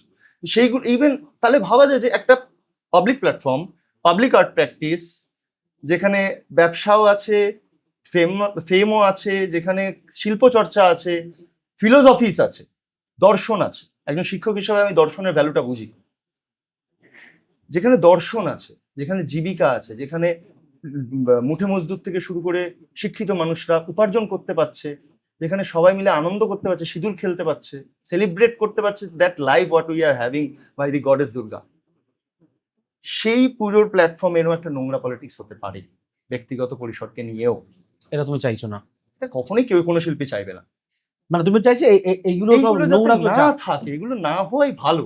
আমি প্রফেশনালি কাজ করছি, তোমার কাজের নিয়ে প্রবলেম, আমি বলছি, আমি যখন কাজ করেছি তারপরের 2 মাস 3 মাস অবধি আমি খুব প্রেসড হয়েছি, ক্লাবের লোক বলেছে তোমরা না থাকলে এই পুজো উঠতোই না, কত কিছু কথা, অথচ তখন আমার 50,000 টাকা মৌখিকভাবে পড়ে আছে, ক্লাবের সব কর্তা জানে না, শুধু তারা দুজন জানে, শিল্পী। আচ্ছা, যদি ওই ক্লাব এবং কেস করে এই যে ভুলভাল বলে যাচ্ছ? না, ভুলভাল বলছি না, কারণ আমি তো ফেসবুকেও দিয়েছি, তারপরেও তো থ্রেট কল এসছে, আমি সেটাও তো রেকর্ড করে ফেসবুকে দিয়েছি। আমাকে থ্রেট কল করছে, না না তুমি 50,000 টাকা পাচ্ছ না, তুমি মিথ্যা কথা বলছো, তুমি 10,000 টাকা পাও, আমার ওটাও রেকর্ড আছে। আচ্ছা, 10,000 টাকা পাও? হ্যাঁ, বলছি 10,000 টাকা। তো যদি 10,000 টাকা সত্যি করে তুমি পাও, তুমি তো বাড়িয়ে বলতে পারো 50,000 টাকা পাও। আমি তো পাই 50 পাই কি 10 পাই, তার বিনিময়ে থ্রেট কলটা কি ডিমান্ডিং? আচ্ছা, এবার আমরা অনেকক্ষণ ধরে এদের কথাবার্তা শুনলাম। আমি অনেকে ভাবতে পারে যে এক পেশে হয়ে যাচ্ছে, যে শুধুমাত্র ওদের কথাবার্তায় হচ্ছে, যেহেতু এর এগ্রিমেন্ট আছে, বাকি দুজন মৌখিক, তখনই সিস্টেম এগুলো ছিল। আমি এবার এমন একটা ক্লাব, মানে ক্লাব রয়েছে যাদের যাদের ডাইরেক্ট প্রশ্ন আমি সরাসরি সৌরভকে করতে চাইবো, কোট আনকোট, এখানে আমার আর কোনো ভূমিকা থাকবে না, আমি প্রশ্নটা করবো একদম কোট আনকোট। সুতরাং ধরে নেবেন এইটা ডাইরেক্ট ক্লাব থেকে এসছে, ওকে নিয়ে প্রশ্ন করার। তো আমার এই যে চ্যাটটা ছিল এটা অ্যাকচুয়ালি ক্লাবের। অন্য সময় যে কোনো ক্লাব আমাদেরকে অ্যাপ্রোচ করতে পারেন, আমরা এইভাবে ক্লাব, অবশ্যই 4-5 জন হতে হবে, আমি একজনকে কাউকে এন্টারটেইন করতে পারবো না, 4-5 জন হলে আমরা অবশ্যই বসবো। আমি এই মুহূর্তে ওই ক্লাব একজন কর্তা হিসেবে আমি আপাতত সিম্বলিক ওখানে যাচ্ছি, ঠিক আছে? আচ্ছা, প্রথম প্রশ্ন করি আমি তোমাকে 7-8টা প্রশ্ন করতে পারি। আমি নয়, এখানে ক্লাব কর্তা। হ্যাঁ, আপনার সঙ্গে ক্লাবের এগ্রিমেন্ট ছিল 1 লক্ষ টাকার, চুক্তি মতো সেই টাকা ক্লাব আপনাকে পুজোর মধ্যে পুরো মিটিয়ে দেয়। এক্সট্রা কিছু কাজ হয়, সেটার জন্য আপনি টাকা দাবি করেন, সেই টাকাটা ক্লাব আপনাকে এখনো পর্যন্ত দেয়নি? না। ক্লাবের একজন কর্মকর্তা তোমাকে বলেছিল কি, প্যান্ডেলের বাজেট অনেক বেড়ে গেছে, 10,000 টাকার বেশি দিতে পারবো না, এপ্রিল মাসের শেষের দিকে এসে নিয়ে যেও। টাকাটা নেবার জন্য আপনি কি ক্লাবে গিয়ে কারোর সঙ্গে লাস্ট 2 বছরে দেখা করেছিলেন? না, আমাকে ক্লাব কর্তা কেউই বলেনি যে 10,000 টাকা নিয়ে যেও বা সামথিং কিছু। সেটা থ্রেট কলে এসছে আফটার মাই পোস্ট। আমি যখন কাজটা কবে হয়েছিল, আর এই যে কথাটা বলছো 2024-এ, আচ্ছা, কাজের বাজেট ক্রস করেছে বলে টাকাটা লেটে দেবে এটা জানতাম, সেটা নভেম্বর, ডিসেম্বর, জানুয়ারির মধ্যে দিয়ে দিত, কিন্তু আমি যখন চেয়েছি সেটা এপ্রিল মে এর সময়, নেক্সট বছর। হ্যাঁ, নেক্সট বছর 25-এ, এবং সেই সময় ওই বচসার জায়গা তৈরি হয়, পার্সোনাল লিঙ্কস গুলো নিয়ে ইন্টেলিজেন্স হয়। সো আমি তখন চাই টাকাটা, অনেক দিন হয়ে গেছে, কারণ অনেককেই দিচ্ছে টাকা, আমারটা উঠে আসা উচিত। এবং আমারটা পুরো মৌখিক হয়েছে, আমার সেখানেই আরো ভয় ছিল যে বেস নেই লিখিত পরিতভাবে। এক্সট্রা যে টাকাটা সেটারও তো কোনো বেস নেই, কারণ 1,00,000টা অন্যান্য পুজোর ক্লাব সদস্য জানতো, কিন্তু ওই বাদ বাকিটার কেউই জানতো না। বাদ বাকিটা কত ছিল? 50,000-এর মতন কথা ঠিক হয়েছিল এই আমার কথাটা সাথে কি তোমার আর কার মধ্যে হয়েছিল? শিল্পীর এবং একজন পুজোকর্তা। শিল্পী জানে এটা? হ্যাঁ, একদম। কোনোভাবে আর আর কোনো তথ্য নেই? কোনো আর তথ্য নেই। শিল্পী জানে এটা, শিল্পী তাই জানে। তো? আচ্ছা, পরবর্তীকালে শিল্পী অভিজিৎ ঘটক মধ্যস্থতা করে দিয়ে ক্লাব কর্তা সোমনাথ দাসকে বলেন ওটা একটু বাড়িয়ে 20,000 টাকা দিয়ে মিটিয়ে দিও। এসব কোনো কথাই হয়নি। ক্লাব সেই মতো রাজি হয়ে যায় টাকাটা দিতে। আপনি বলেছিলেন আপনি আসবেন না টাকাটা নিতে, ওটা গরিবকে দান করে দেবেন, আপনার 50,000 টাকাই লাগবে। না, এরকম 20,000 কোনো কথা হয়নি। সত্যি কথা বলতে আমার কাছে যা আছে হোয়াটসঅ্যাপ মেসেজেস, কিছু রেকর্ড সবই রয়েছে। সেখানে একটা জায়গায় বচসা তৈরি হয়, আমাকে বলে যে দেখো কত পুজোর আপনি আমার ফেসবুক অ্যাকাউন্টে গেলেও দেখতে পাবেন, 2টো অডিও আমি দিয়েছি সেখানে। হ্যাঁ, আবার আর আমি দীর্ঘ টাইম একটা ট্রমাটাইজ ছিলাম। তার জন্য আমি পারছিলাম না। এই যে একটা কথা বললাম না পার্টি পলিটিক্স এর, তো আমি দেখছি পুজোকর্তা সে মমতা ব্যানার্জির পোস্ট ইত্যাদি সব শেয়ার করছে। একটা ভ্যালুয়েবল জায়গা দেখাচ্ছে। এখনো তাই আমি দেখছি। ওনারা অন্য একজনকে নিয়ে এসছেন, আমাদের যেটা এখন রুলিং পার্টির একজন খোদ ব্যক্তি, খুব স্বনামধন্য ব্যক্তি, তাকেও নিয়ে এসছেন খুঁটি পুজোতে। তো আমি সেগুলোর থেকে ভয় পেয়েছি। তুমি মানে ওই ক্লাবে গিয়ে টাকাটা না, না না যাওয়ার কারণ কি ওটাই? না ক্লাবে? যাওয়ার কারণ বলতে আমি ক্লাবে যখন দেখছি যে আমার কোনো বেস নেই, আর আমাকে ডিরেক্টলি না দেওয়াই বলছে, আমাকে কিন্তু কখনো বলেনি 20,000 টাকা নেই বা 10,000 টাকা নেই। After I put that on post, যেটা এই বছর দিয়েছি, এই বছর আমি পোস্টটা করেছি প্রায় যখন, 1.5 বছর পর। প্রায় 1.5 বছর পর, তখন আমাকে ফোন ঘুরিয়ে বলছে যে তুমি যেটা করলে এটা ঠিক করলে? আমি বলছি তোমরা আমায় এক্সট্রা করে করে কাজ, আমার পুরো অডিও, আমি ভিডিও করেছি ওটা, কারণ উনি হোয়াটসঅ্যাপ কল করেছে, I can not record that thing, so অন্য ফোন থেকে আমি অডিও ভিজুয়াল করেছি। আমি সেখানে বলছি যে আমরা তোমরা যে রকম ভাবে খুশি কাজ বাড়িয়েছো, আমি তো তাও ন্যূনতম নিচ্ছি, ন্যূনতম ডিমান্ড ছিল আমার। আর আমি তখন চেয়েছি যখন আমার খুব প্রবলেমের মধ্যে আমি ছিলাম, ঠিক আছে? তখন যে তোমার সাথে 10,000 টাকার কথা ছিল, 10,000 টাকা। আমি বলছি হতেই পারে না, তুমি মিথ্যে কথা বলছো। বলছি, তুমি যা করেছো করেছো, তো আমি দেখে নেবো, আমরা কি করতে পারি দেখে নেবো, আমার কাছে অডিও রয়েছে, আমি এটাকে এখনই চালিয়ে দিতে পারি মাইকের মধ্যে, যেটা তোমরা শুনতেই পাবে। আচ্ছা, আপনি তো দুর্গাপুজোয় হাওড়াতে কাজ করেছেন। হ্যাঁ। এটা কিন্তু এই ক্লাবেই বলছে, হ্যাঁ। আচ্ছা, আপনি তো দুর্গাপুজোয় হাওড়াতে কাজ করেছেন, সেটা নিয়েও তো বনগাঁ শিল্পী প্রশান্ত পাল আপনার বিরুদ্ধে অনেক অভিযোগ এনেছেন। বারবার আপনার বিরুদ্ধে কেন শিল্পীরা অভিযোগ তুলছেন? এছাড়াও শোনা গেছে আপনি লেকপল্লীর ব্যাপারটা আপনাদের শিল্পীদের আর্টিস্ট ফোরাম একমাত্রিককে জানিয়েছিলেন। হ্যাঁ। তারপর তারা বিষয়টি নিয়ে খোঁজখবর করে জানতে পারেন আপনার অভিযোগটি গ্রহণযোগ্য নয়। তারপর নাকি আপনাকে আর্টিস্ট ফোরামের গ্রুপ থেকে বহিষ্কার করে দেন। হ্যাঁ। এটা কি সত্যি? এবারে দুটো প্রশ্ন এখানে এলো। প্রথম প্রশ্ন যেটা ছিল যে হাওড়ার যে কাজটা করেছি, হাওড়ায় আমি শিবাজি সঙ্গতে কাজটা করেছিলাম। ওখানে লেআউট ডিজাইন থেকে শুরু করে প্যান্ডেলটা ডিরেকশন করা, সেই সমস্ত কিছু আমি করেছিলাম। বনগাঁর প্রশান্ত পাল অন্যান্য কাজের সঙ্গে লিপ্ত ছিলেন, তাই ওখানে বেশি সময় দিতে পারতেন না, প্রাত্যহিক সময় তো দিতেই পারতেন না। তো প্রশান্তদা অ্যাকচুয়ালি আমার মানে মেন স্ট্রিম আর্টিস্ট নয়, ও প্যান্ডেলই করে, ডেকোরেটর নিয়েই ওর বেসিক কাজটা। তো আমি সেখানে শিল্প সত্তা নিয়ে, একদম হাতে কলমে শিল্প সত্তা যেটা বলে সেটা নিয়েই গেছি, এবং পুজোকর্তারা সেটা ভালো করে বুঝেছেন। তাই আমার শিবাজি সংঘ নিয়েও কোনো অভিযোগ নেই, কারণ শিবাজি সংঘ না না না, এখানে বলছে যে প্রশান্ত পাল আপনার বিরুদ্ধে অনেক অভিযোগ এনেছেন। সেটা তো উনি করবেনই, কারণ উনি চেয়েছিলেন আমার টাকাটা মারতে, সেটা ক্লাবের তরফ থেকে আমি পেয়ে গেছি, কারণ ক্লাব কর্তাগুলো তো ভালো লোক ছিলেন, তারা তো দেখেছেন কিভাবে কাজ হয়েছে, আমি কি করেছি, এফর্ট তুমি দিয়েছি। ক্লাব থেকে ডাইরেক্ট পেয়ে গেছিলেন? ক্লাব তখন প্রশান্তদাকে সামনে ডেকেই দিয়েছে, ইভেন ওখানেও আমার প্রশান্তদা 5,000 টাকা কমিয়ে যায়, ঠিক আছে যাও। আচ্ছা, সেকেন্ডটা এবং একমাত্রিক। একমাত্রিকে তো বিমলদা আমাকে ঢোকান, বিমলদার সাথে আমি থাকি অনেকটা দিনই ওখানে, আমি ছিলাম, ওদের মিটিং ফিটিংয়েও যেতাম, সবাইকে সম্মান দিয়েই ছিলাম, এমন কোনো বিষয় ছিল না। তো এবারে এই যে জার্নিটা হলো এই বছরই, আমি যখন পোস্ট করলাম ফেসবুকে, আফটার দ্যাট আমার মনে হলো I should share it with একমাত্রিক, কারণ আমি একমাত্রিক একটা আমি artist আমি এর forum। আমি অ্যাজ এ হোস্ট আবার আমি দর্শকদেরকে একটু আমি জানিয়ে রাখি, এটা এমন সময় যে এখনো নতুন সরকার আসেনি, সেই রিস্ক নিয়েও কিন্তু মেসেজটা হ্যাঁ, আমি করেছে, সুতরাং সেই প্রেক্ষাপটটা বোঝার আছে কিন্তু। আমি কিন্তু সরকার আসার আগেই পোস্টটা করেছি, হ্যাঁ, সরকার আসার অনেক আগে, প্রায় 1-1.5 মাস আগে তো হবেই, কারণ কিছু এমন ঘটে, আমি কিছু কলস পাই, কিছু মেসেজেস পাই, তার জন্য আমার মনে হলো না আমার প্রতিরক্ষা করা উচিত। কারণ আমার ঘরে দুটো বুড়ি মা বাবা, আমি রাস্তাঘাটে এরকম সিচুয়েশন? বাইক নিয়ে যাতায়াত করি, আমার সাথে তো অনেক কিছুই হতে পারে। হ্যাঁ, আমার মার্শাল আর্ট শেখাটা তখন আর কাজে লাগবে না। সেই জন্য আমি মনে করলাম যে আমি পোস্টটা করি, এবং পোস্টটা করেছি আমি ইলেকশনের আগেই।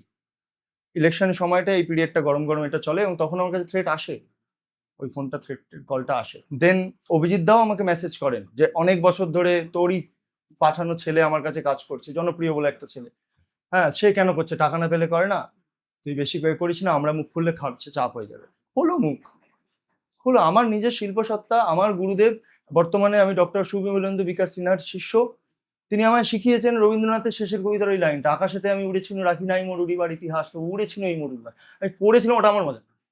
তুমি আমার টাকাটা মেরেছো, আমার সাময়িক একটু ক্ষতি হয়েছে, আমার ব্যথা লেগেছে, নৈতিকভাবে লেগেছে, তাই জন্য এই ইন্টারভিউটা করা, যাতে আপকামিং জেনারেশন এটা না ভোগে। সেটা একটা শিল্পী হিসাবে আমার, নিজের টাকা পাওয়াটা এখানে না না একদম না, আমার উদ্দেশ্য টাকা নেই। পাবো, আমার টাকা।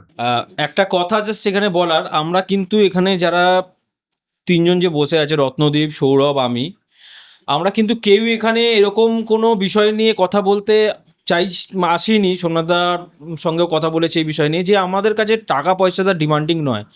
আমরা এটা ধরেই নিয়েছি যে যত টাকা আমাদের গেছে, সেটা কারুর Yes. 1-1.5 লাখ টাকা, কারুর হ্যাঁ। 50,000 টাকা, কারুর আমার যেমনি প্রায় 2.5-3 লক্ষ টাকার, মানে সব মিলিয়ে সব হবে মিলিয়ে, 2019 দুটো থেকে মিলিয়ে, হ্যাঁ হ্যাঁ। 2019 থেকে 2024 পর্যন্ত।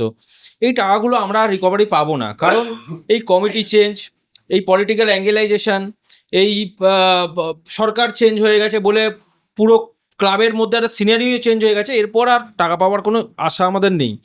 আমাদের বক্তব্য রুচিতেও একটাই, এই জিনিসটা যেগুলো হচ্ছে সেগুলো যেন ক্ল্যারিফাই হয়, এবং সেগুলো যেন ভালো হয়, যেন ভালো পুজো হয়, যেখানে আর্টিস্টও তার আর্টিস্টের সম্মানিক পাবে, সম্মান পাবে, সাম্মানিক এবং সম্মান দুটোই যেন পায়। মানে এরকম না যে সম্মান দিয়েই ছেড়ে দিলাম, সাম্মানিকটা পরপর দিলাম না। তো এইটুখানি জাস্ট, মানে বাকি সৌরভ তো বলছেই। এবারে একমাত্রিকে যে প্রশ্নটা, যেটার উত্তরটা এখন শেষ হয়নি, একমাত্রিকে আমি জানাই, এবং সেটা ইলেকশনের আগেই। অ্যান্ড দ্যাট টাইম আমি দেখি কিছু সময় গেল, মানে 5 মিনিট, এই যে তুমি বললে না প্রশ্নের মধ্যে যে আমরা যাচাই করে দেখি যেটা বেবুনিয়াদ, কিন্তু 5 মিনিট 10 মিনিটের মধ্যেই বনগার প্রশান্ত বল একটা অডিও পাঠিয়েছেন, ও কে এটা, সৌরভ না, ও খুব উঠছে, এরকম সামথিং অডিও পাঠিয়ে আবার ডিলিট করে দিল।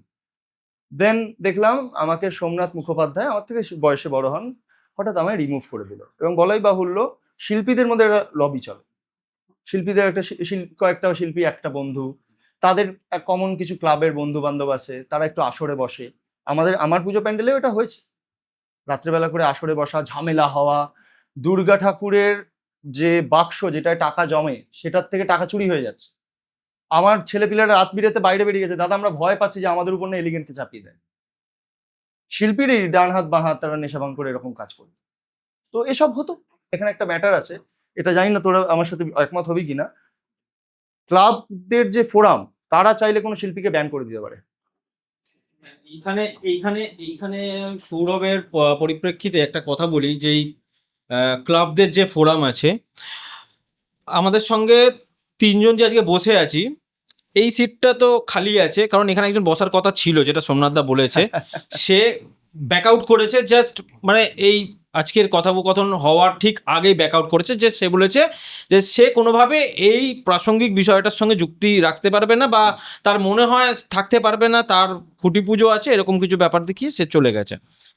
তার মুখ থেকে যেটা শুনলাম, এটা আমরাও সত্যি কথা সেই সময় ফিল করতে পারিনি, যে এরকমও একটা সিস্টেম আছে, যে ফোরামের সদস্য এরকম কোনো পুজো কমিটি কাছ থেকে যদি আর্টিস্ট টাকা পায়, সেক্ষেত্রে ফোরাম হেল্প করবে। বাট ফোরামের সদস্য, অথচ ডিঅ্যাক্টিভ সদস্য এরকম কমিটি, বা ফোরামের সদস্য নয় এরকম পুজো কমিটির থেকে যদি আর্টিস্ট টাকা পায়, সেক্ষেত্রে ফোরাম কোনো হেল্প করতে পারবে না।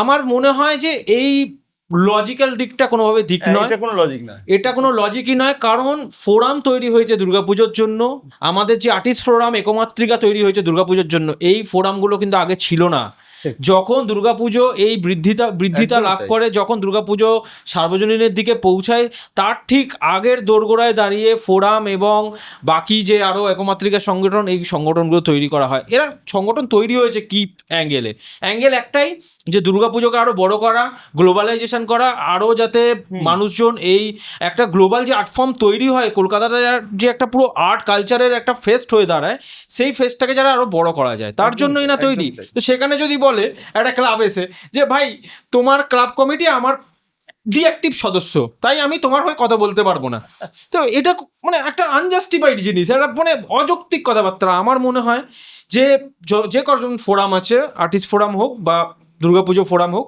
এদের সবার এই বিষয়ে আলোকপাত করা উচিত। দরকার পড়ে এই রিগার্ডিং কিছু রুলস রেগুলেশন বার করা উচিত, যেগুলো আমি আজ পর্যন্ত দেখিনি। এবং এই নিয়ে যে কোনো তারা যে কোনো ওয়ার্কশপ করায় প্রত্যেক বছর নতুন নতুন আর্টিস্টদের জন্য, সেসবও কোনো বালাই নেই। শুধু কমিটি আছে, ফোরাম আছে, কিছু অনুষ্ঠান চলে, কিছু সাংস্কৃতিক অনুষ্ঠান চলে, কিছু একটা সমাজসেবামূলক কিছু অনুষ্ঠান চলে, ব্যাস। এর বাইরে কোনো ডেভেলপমেন্ট রিলেটেড যদি প্রোগ্রাম হয়, তাহলে আমার মনে হয় ব্যক্তিগতভাবে, আমি এখন আউট হয়েই বলছি, এই ফিল্ড থেকে ধরে নিন আমি আউট হয়েই বলছি, আপনাদের এটা করা উচিত অ্যাজ এ মানে সাধারণ পাবলিক সাধারণ হিসেবে জনগণ বলছি, হিসেবে, সাধারণ যে art আপনাদের practicing এটা হিসেবে করুন, বলতে তাহলে পারি। জুনিয়ররা উপকৃত হবে। কিছু যারা মিড জুনিয়র আছে, যাদের এরকম সমস্যায় পড়ে রয়েছে, যারা চাইছে না এরকম পুজোতে কাজ করতে, তাদেরকেও মানে নিয়ে হেল্প করার চেষ্টা করুন, যাতে আপনাদেরই নাম হয়, দুর্গাপুজোর নাম হয়, মায়ের নামের জবগান হয়, এইটুখানি। আপনি যে বলছেন লেকপল্লির থেকে টাকা পান, তার কোনো এগ্রিমেন্ট আছে কি? যদি এগ্রিমেন্ট না থাকে, ক্লাব তো চাইলে আপনার বিরুদ্ধে মানহানি মামলা করতে পারে, কিংবা না জানিয়ে অন্যের কল রেকর্ড সোশ্যাল মিডিয়াতে দেবার জন্য আপনার বিরুদ্ধে মামলা হতে পারে। অভিজিৎ ঘটক ও সোমনাথ দাসের কথোপকথন ব্র্যাকেট ও তোমাকে নির্দিষ্ট করে বলেছে। হয়তো মামলা হতে পারে, হয়তো আমিও মামলা করতে পারতাম, কিন্তু আমি পিছিয়ে গেছি, আমার ফাইন্যান্সিয়াল দিকটা অত ভালো নয় এখনো আমার ঘরে অসুস্থ রোগী রয়েছে, তাই জন্য হয়তো মামলা করতে পারে, কিন্তু আমার সত্য বলার জন্য জিভ কাঁপবে না। হয়তো করতেই পারে, কিন্তু আমি যে অডিওটা পাঠিয়েছি, যেই জিনিসটা আমি শেয়ার করেছি, সেটা যারা শুনছে তারা তো বুঝতে পারছে। যদি পরবর্তীকালে শোনে, জানি না যে হোয়াটসঅ্যাপ অডিও বা সেন্ডিং অডিওর কোনো মানে দলিল হয় কিনা এতে আইনে, তাহলে সেক্ষেত্রে যদি আমি এটা করে থাকি, তাহলে আইন তো এটাও মানবে না যে বেকার ওইসব নিয়ে আমরা কেন করতে পারবো, যদি ওরকম এভিডেন্স না গ্রাহ্য হয়। ঠিক। তাই না? তো দুদিকেই এটা বিষয় আছে, এখানে আমার আলাদা করে ভয় পেয়ে কথা বলার কোনো জায়গা নেই। এখানে যদি উনি টাকা আমায় নাই পেতাম আমি, তাহলে উনি থ্রেট কলটা তো করতেন না। বা বচসা যখন তিনজনের কথা হচ্ছে, তখন লাস্টে গিয়ে যা দেবো না, যাও, আমি বেরিয়ে যাও, বা তুমি তো সব জায়গায় কাজ করো, তাহলে তো তুমি খুব মানি ম্যান। না, এরকম নয়। আমি একটা শিল্পী, একটা শিল্প শিক্ষার করি, আমি কত টাকা পাই? আমাদের হ্যাবক কিছু মাইনা হিউজ হয় না। আমরা তার মধ্যেই এসে, আরে আমাদের ওয়েস্ট বেঙ্গল ইকোনমিক্স তো অত ভালো নয় যে আমরা খুব ভালো স্ট্রাকচারের মায়নাপত্র পাবো বা অন্যান্য জায়গায় পাবো। আমি পোর্ট্রেট করি, ল্যান্ডস্কেপ করি, আমার পোর্ট্রেট তো আমাদের এক্স গভর্নর জগদীপ ধনকরের কাছেও আছে। আমার বহু পোর্ট্রেট বহু স্বনামধন্য মানুষের কাছে আছে, কিন্তু আমি অত তামঝাম করে করতে পারি না, কারণ অত ফেম অবধি যায়নি। ওই একটাই জিনিস যে বললাম, গুরুদেব যেমন বলেছেন, শিল্প চর্চাটা করতে যে অনুভূতিটা, যেই মজাটা, সেইটা বাদবাকি তামঝামের মধ্যে নেই। 2024 সালে সন্তোষপুর লেকপল্লির প্যান্ডেল ও প্রতিমা নিয়ে বাজেট ছিল 40 লক্ষ টাকা। বাজেট ফেল করে সেটা বেড়ে গিয়ে দাঁড়ায় 52 লক্ষ টাকা। কাজ বেড়ে যাবার ফলে চুক্তির বাইরে গিয়েও সবাইকে বেশি পেমেন্ট করে ক্লাব। তাহলে আপনারটা কেন আটকে গেল? সেখানে আপনার কাজের দিক থেকে কোনো রকম কোনো গাফিলতি কিংবা ভুল আছে কি? আমার এখন যদি কাজের গাফিলতি নিয়ে কথা বলা হয়, তাহলে why they have appreciated that time after Durga Puja, যে তোমরা না থাকলে হতোই না, আমাকে ডাকাও হয়েছে যে তুমি আসো, সংবর্ধনা দেওয়া হবে, তারপরে এত মাসের পরে কেন? তো আমার কাছে বিষয়টা এরকম। আর আমার কাজের ল্যাক যদি হয়, তাহলে why they have put my name in the book, কারণ বুক তো পরে পাবলিশ হয়েছে, আফটার দ্য কাজ হ্যাজ বিন প্রডিউসড। যে বুকটার মধ্যে আমার ছবি আছে, আমি ও দাদার সাথে কনসাল্ট করছি, আমি তুলি নিয়ে কাজ করছি, সেখানে আমার ডেজিগনেশন দেওয়া রয়েছে as an art teacher and art director. So কেন এই বুকটা আসলো? কেন তারা পোস্টের মধ্যে লিখলেন যে তোমাদের মতন শিল্পীর জন্য 5টা উঠলো এশিয়ান পেন্টস নমিনেশন হওয়ার পরে? এখানে আমার যদি সঠিক প্রশ্নটা উত্তর চাও, তাহলে অভিজিৎদের সাথে আমার একটা বচসার জায়গা তৈরি হয়, সেটাও পার্সোনাল লিঙ্কের জন্য, আমি আগেই বললাম। সেই কারণে যদি সেই বলে যে না ওকে দিতে হবে না, ছেড়ে দাও, ও ব্যাপারটা ছেড়ে দাও, তখন তো আচ্ছা। আমার তো নাই পেতে পারি আমি। বুঝতে এখানে তো পেরেছি। ক্লাবেরও কোনো দায়বদ্ধতা থাকবে না। আচ্ছা, আমি এবার আমার জায়গায় নিই। আমার মনে হয় সৌরভ নিজের জায়গাটা খুব ভালোভাবেই নিতে পেরেছে, বলেওছে। এখানে এবার আমাদের যেটা বক্তব্য, আমাদের যেটা মনে হয়, শুধু প্রশ্ন করে যাবো সেটাও তো নয়, নিজেদের হ্যাঁ, কিছু বক্তব্য একদম, থাকা একদম, উচিত। একদম। আমার মনে হয় ওই আমি যখন বললাম যে যিনি আর্টিস্ট রয়েছেন তার কর্তব্য, এখানে কিন্তু কলকাতায় যে রেমুনারেশন যে ফরম্যাট চলছে, অবশ্যই হোক, এটা কোনো খারাপ জিনিস নয়, নিজের সেফটি করার জন্য, কিন্তু যাদেরকে আমি নিয়ে যাচ্ছি, যাদেরকে কাজ করাচ্ছি, তাকেও যেন ঠিক মতন পেমেন্ট পাওয়া হয়, সেটা খেয়াল করা খুব বেশি একদম। উচিত। সচরাচর আমরা যখন কোনো আলোচনা করি তখন আমরা চেষ্টা করি সব পক্ষের কথাবার্তা শোনার, মানে আমরা যখন ইন্টারভিউ নিচ্ছি তারই কথা শুনে যাব, তাকেই বাহবা দিয়ে যাবো, এরকম কোনো মানে নেই। আপনি যে কোনো অন্য ইন্টারভিউ দেখে নিতে পারেন। এক্ষেত্রেও যখন আমরা ঠিক করলাম যে আমরা যখন এদের ইন্টারভিউ নেবো, তখন ক্লাবেরও আসা উচিত। এই যে প্রশ্নগুলি আপনি 7টা দেখতে পারলেন, ও যাকে নিয়ে অভিযোগ করছে তাদের মধ্যে একটা ক্লাব সন্তোষপুর লেকপল্লীর সোমনাথ দাস আমাদেরকে সেন্ড করেছে। আমি সরাসরি তাকে কথাও দিয়েছিলাম যে অবশ্যই তোমার প্রশ্ন এখানে রাখা হবে, হয়তো নামটা উচ্চ করতে পারতাম, যেহেতু সবই ওপেন, এটাও ওপেন থাক। এই জিনিস বলছি, যারা প্রথম দুর্গাপুজো করছে, যারা নতুন শিল্পী, পার্সপেক্টিভ সম্বন্ধে সব থেকে বেশি জ্ঞান হওয়াটা খুব দরকার। দরকার। মানে আমরা প্যান্ডেলের যখন স্ট্রাকচার করি, তখন মানে এটা অনেক সিনিয়র আর্টিস্ট রয়েছে, তাদের আমি নাম নিচ্ছি না, কারণ আমি অনেকের সাথেই তাদের মকআপ ডিজাইন করেছি। আমি যখন লেআউটটা পেয়েছি, তাদের পার্সপেক্টিভ সম্বন্ধে কোনো জ্ঞান নেই, কিন্তু তারা কিন্তু বড় আর্টিস্ট, বড় বড় বাজেটে কাজ করছে, তারা করছে। কিন্তু মকআপটা যখন আমাকে বানাতে দিচ্ছে, তাদেরকে তো মানে তাকে তো আমাকে বোঝাতে হবে যে কি চাইছে সে। এবার সেই ড্রয়িংটার মধ্যে কোনো পার্সপেক্টিভের কোনো গল্প নেই, কিন্তু তার অন্য ব্যাপারে প্রচুর পরিমাণে গল্প মানে ইয়ে আছে আর কি। তো ম্যানেজমেন্ট ভালো জানে। হ্যাঁ হ্যাঁ, কিন্তু পার্সপেক্টিভটা খুব ইম্পর্টেন্ট। আর হচ্ছে লাইট অ্যান্ড কালারের এই দুটো জিনিস কিন্তু খুব মানে, আমরা কিন্তু দিনের বেলা তুমি যদি কোনো প্যান্ডেল দেখো আর রাতের বেলা প্যান্ডেল দেখো, দুটো কিন্তু দুটো আমাদের difference আমাদের কিন্তু একদমই দুরকম তাই। হয়, একটা হচ্ছে 24 ঘন্টার প্যান্ডেল, একটা হচ্ছে 12 ঘন্টার প্যান্ডেল। আচ্ছা আচ্ছা। ঠিক আছে, এবার সেটা কিন্তু এটা অনেকে জানে না, সেই একদমই জন্যই তাই। বলছি কারণ আমি। 24 ঘন্টার হিসাবে মানে আমি এখানে বলি, মানে এখানে একদম ঠিক কথা বলেছে। এই দুটোর উপর বেস করে যদি আপনি ক্লাব কমিটিকে বোঝাতে না পারেন, ক্লাব কমিটি কিন্তু ওইখানেই আপনাকে টু দা পয়েন্ট করে পরবর্তী সময় আপনাকে অ্যাটাক শুরু করবে যে তুমি বলেছিলে দিনের বেলাও গর্জিয়াস লাগবে, রাতের বেলাও গর্জিয়াস লাগবে, কিন্তু তুমি তো ওটা পারো 12 আওয়ার্সের হিসাবে প্যান্ডেল করেছো। আচ্ছা, 12 আওয়ার্স মানে নাইট ভিশন, মানে Night এর ডে উপরে ভিশন যেটা নাইট ভিশনকে আলাদা করে দিচ্ছি আমি। ঠিক ঠিক। ঠিক আছে, দিয়ে আমি সাইট স্পেসিফিক ইনস্টলেশনটা করছি, আমার স্ট্রাকচারাল পার্ট করছি, তার মধ্যে আমি উইথ রুফ পার্ট করছি আর ওপেন স্পেস করছি। তো সেইখানে যখন একটা আর্টিস্ট যে নতুন কামার আছে, যে কথাটা বললো নিউ কামার আর্টিস্টরা, ওটা বোঝাতে পারলো না, ক্লাব কমিটিটা তার পরবর্তী সময় ওটাও একটা সুযোগ পেয়ে যায় হ্যাঁ, পয়সা প্রচণ্ডভাবে কেটে চেপে নেওয়ার। দেয়। আমি খুব ভালো একটা পয়েন্ট বলতে চাই, এটা আমি অনেকদিন ধরে ভাবছিলাম বলবো, কাউকে বলা হচ্ছিল না। একটা হিডেন দালাল চক্র কিন্তু কাজ করে এখানে। যখন বলো, ঠিক আছে। বলো। মানে কাজ পাইয়ে দেওয়া, তার কাছ থেকে কিছু একটা Right, মানে right, right. এটা revolution চলে, নেওয়া। এটা চলে, এটা এটা চলে। আছে, ঠিক আছে, এবং এটা চলে। তিনি আমি আবার যদি খুব এটা একটা কিন্তু ফেস হয়েছে। করিনি, এটা আমি হ্যাঁ, আমার কাজের এবং বলে তিনি পেয়েছি। যে ব্যক্তিত্ব এটা আছেন, চলে। তিনি আবার বলেন পুজোর প্রচারক নিজেকে, উনি এইভাবে প্রচার করান, প্রচার করিয়ে ওই আর্টিস্টদেরকে পরবর্তী সময় ক্লাবের সঙ্গে জয়েন করান, করিয়ে কাজ তোলান, আর্টিস্টদের থেকে পরবর্তী সময় একটা টোকেন মানি ডিমান্ড করেন যে তুমি যা বাজেট পাচ্ছ তার উপরে আমাকে এই পার্সেন্টেজটা আমাকে অ্যাজ এ আমার কনসালটেন্ট কমিশন দিয়ে দেবে।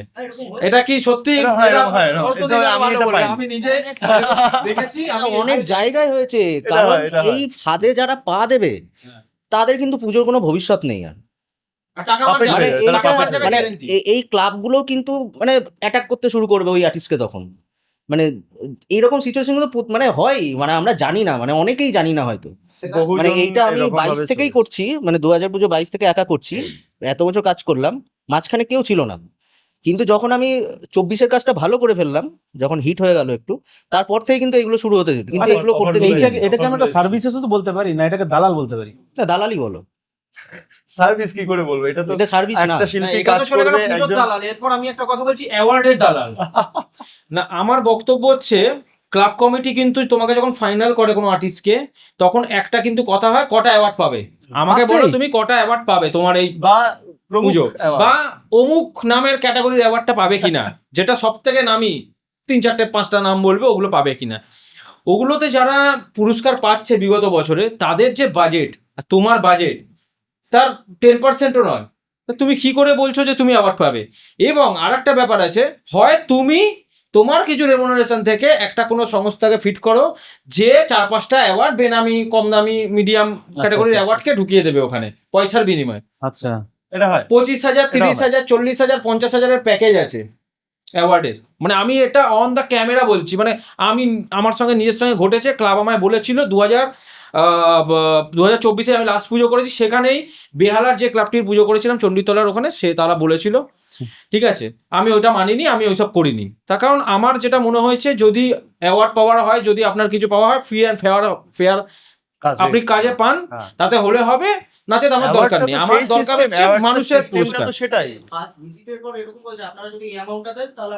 এগুলো তো এবং আছে। এবং আরেকটা জিনিস, এখানে কিছু কিছু অ্যাওয়ার্ড সংস্থাও আছে যারা বলে দেয় যে তোমরা ফাইনাল সিলেক্টেড হয়ে গেছো, যখন আমাদের অ্যাওয়ার্ডের মানে বিচারকরা আসবেন তোমার পুজো মণ্ডপে, একটু রিফ্রেশমেন্টের ব্যবস্থা রেখো।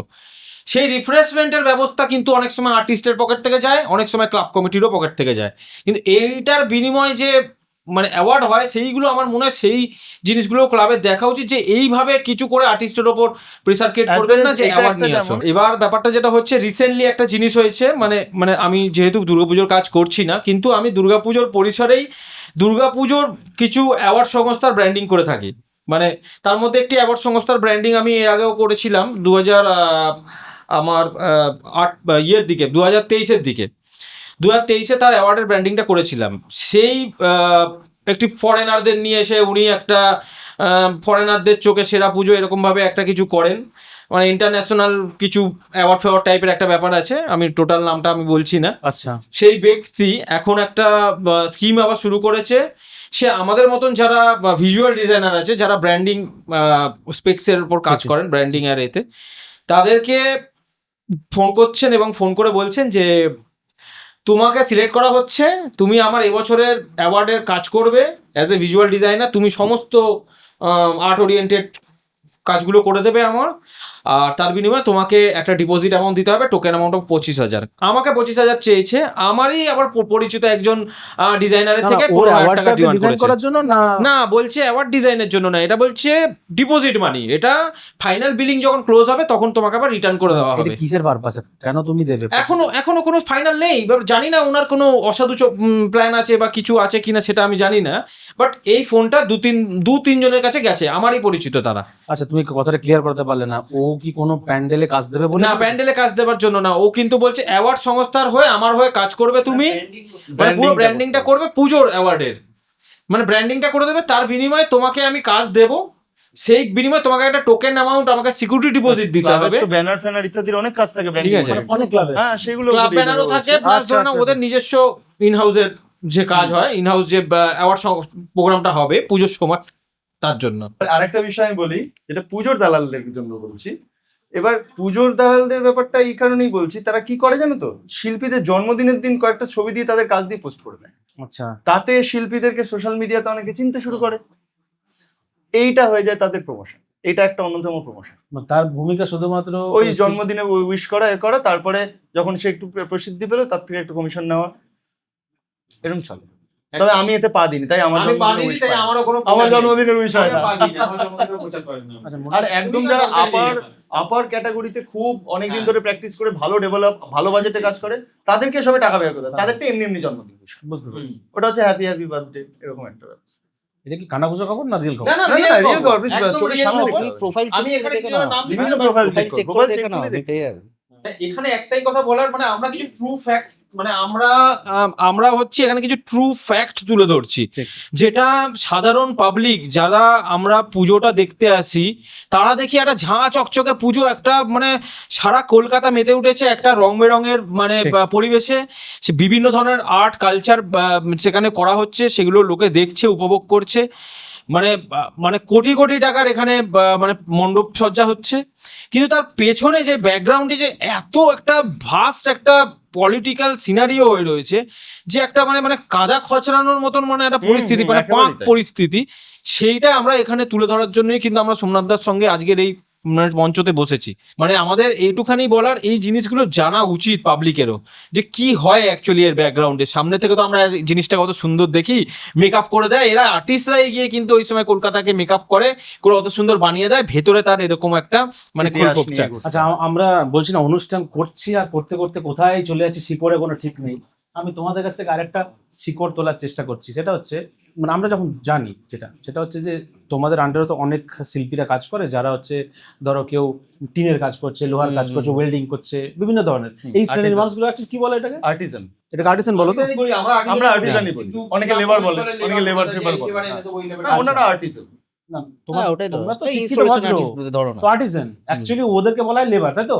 বলে হ্যাঁ, তো তাই। হ্যাঁ? পাতি কথাই আমি তাই। এবার ক্লাবের ল্যাঙ্গুয়েজে বলি, যদি এই লেবার গুলো যদি বলা হয় তাহলে ওরা কতটা প্রতারিত হয় তোমাদের নলেজে? হয়, একদম হয়, প্রচন্ড হয়। আমি নিজে জোর গলায় বলছি, আমি লেবার মানুষদের সঙ্গে কাজ করে অভ্যস্ত, আর আমি বহু বছর ধরে তোমার থেকেও অনেক আগের থেকে আমি কাজ করছি। 2019-এ বিমলদারি প্যান্ডেলে একজন লেবার আমার হাতে প্রাণ ত্যাগ করেছে। কি বলছো? হ্যাঁ, বকুল বাগানের প্যান্ডেল, এবং কারোর কোনো দোষ নেই, ওনার শরীর খারাপ ছিল, আর প্রাণ ত্যাগ করেছেন। তাহলে কাজ করতে কি কতটা ফেস করতে হয় লেবারদের, ভাবুন। না এই ক্ষেত্রে আমি একটা কথা বলতে চাই, মানে আমি 3 দিন আমার জমাতে আমার ছিলাম। সঙ্গেও ঘটেছে, আমার দাঁত আটকে গেছিল, মানে আমি পাচ্ছিলাম না, সে আমারই কাজ করছিল, মানে আমি ওকে ডিরেকশনটা দিচ্ছিলাম, ওগুলো আটকা ছিল। হঠাৎ কিন্তু করে সুস্থ ছিল? সুস্থ ছিল, একটু ব্যথা হচ্ছিল, হঠাৎ করে উঠে ফিট হয়ে আমার কোলে প্রাণ ত্যাগ করে। না। 3 দিন দাঁত আটকে গেছিল, আমি কথা বলতে পারছি না। একজন কাজ করছিলেন লেবারি বলছি আমি মণ্ডপের, হ্যাঁ। ওনার ওপর থেকে পুরো গ্রাইন্ডিং মেশিন চলে যায়, সঙ্গে সঙ্গে হাতের ওপর থেকে Exactly, ফালা হয় হ্যাঁ, হ্যাঁ, এবং হ্যাঁ, পায়ে হ্যাঁ, ফালা হয়। আমরা ওই মুহূর্তে যেহেতু আদর্শবলী ক্লাবের সেই ক্যাপাবিলিটিটা আছে, ওদের অ্যাম্বুলেন্স করে সঙ্গে সঙ্গে ওই ব্যক্তিকে নিয়ে আমরা পার্শ্ববর্তী হসপিটালে উপস্থিত হই। প্রায় 17খানা স্টিচ পড়ে, আবার এবং সেই সময় আমিও নিজের থেকে কিছু টাকা দিই, ক্লাবও কিছু টাকা দিই, ওটা ভালো ক্লাব ছিল বলে। এবং ভাবুন এই আর্টিসানই যদি পরবর্তী সময় পয়সা না পায়, বা এই লেবারগুলোই যদি পয়সা না পায় এবং আমাদেরকে যদি এসে বলে, আমাদেরও তো একটা বিবেকে বাঁধে। আমরা তো তখন ওরা কি হিসেবে ডিল করে ক্লাবের সাথে? ওরা কিন্তু ক্লাবের সঙ্গে ডিরেক্ট ডিলে থাকে না, যখন আমরা ফুল প্যাকেজে নিই। ধরুন আমরা কোনো প্যাকেজে নিলাম মানে ওরা আমাদের আন্ডারে চলে আসলো। আচ্ছা তোমাদের আন্ডারে আর যখন ডেকোরেটরের আন্ডারে, হ্যাঁ, আর যখন ক্লাব নিল তখন হচ্ছে ক্লাবের আন্ডারে চলে গেল। কত রোজ হয় মোটামুটি তাও? মোটামুটি এখন মানে ইঞ্জিনিয়ারিং আমার সময় আমি মোটামুটি ভাবে দিয়ে এসেছি হচ্ছে ওই 625 টাকা মতন করে দিয়ে এসেছি। মানে আমি 2024-এ 625 টাকা হচ্ছে নর্মাল, না খাওয়া দাওয়া ইনক্লুড না, খাওয়া দাওয়া আলাদা। 625 টাকা হচ্ছে ওদের ডেলি পড়ছে হচ্ছে রোজ হিসাবে, রোজ। কতজন কাজ করে? এবার রোজের ব্যাপার ছোট আছে প্যান্ডেলে? সোমনাথ দা, রোজের ব্যাপার আছে। রোজ মানে কিন্তু ওদের হিসাবে সকাল 9টা থেকে মানে বিকেল হচ্ছে 3টে পর্যন্ত একটা রোজ হলো। মানে এটা 8 ঘন্টা মণ্ডপ প্লাস যারা একসঙ্গে জয়েন্ট কাজ করে আচ্ছা, তাদের বলছি, আচ্ছা। মণ্ডপ প্লাস আর ইনস্টলেশনের তাদের একটা রোজ হলো। আবার যদি মানে ওই বিকেল 4টে থেকে ধরে, 4টে থেকে আবার 8টা পর্যন্ত একটা রোজ হয়ে গেল, বুঝতে পেরেছি। তারপরে 2 রোজ হচ্ছে। তার মানে ওর কিন্তু ওই ডেলি হলো হচ্ছে 625 মানে প্রায় 1300 টাকা, 1250 টাকা মতন। আমি 1250 টাকা daily হলো। সিস্টেম মোটামুটি দেখেছি, সকাল 9টা 9:30 থেকে ধরো কাজ ধরলো, ওয়ার্কার যারা রয়েছে, আর্টিজান রয়েছে, কাজ ধরলো সন্ধ্যেবেলা 7টা 7:30 কি 8টার মধ্যে প্যাক আপ করবে। দুটো রোজ তার হবে। মাঝখানে 1.5-2 ঘন্টার একটা Break। কোনো দুটো রোজ নয়, একটু রেমুনারেশনটা বেশি, 800 টাকার মতো। হ্যাঁ, এবারে যদি এক্সট্রা কাজ হয়, ওভারনাইট কাজ হচ্ছে, তখন ঘন্টায় ঘন্টায় একটা বাজেট ফিক্স করা থাকে তাদেরকে একদম। দেওয়ার জন্য। আচ্ছা আমরা এবার অনুষ্ঠানের একদম শেষে আমরা চাইবো তোমাদের মতো যারা অভিজ্ঞ পোড় খাওয়া, কি বলবো এটাকে, কি বলবো বলো, পোড় খাওয়া একদম, তাই না, মানে অপমান, বেলতলায় যাওয়া। হ্যাঁ, নেড়া বেলতলায়।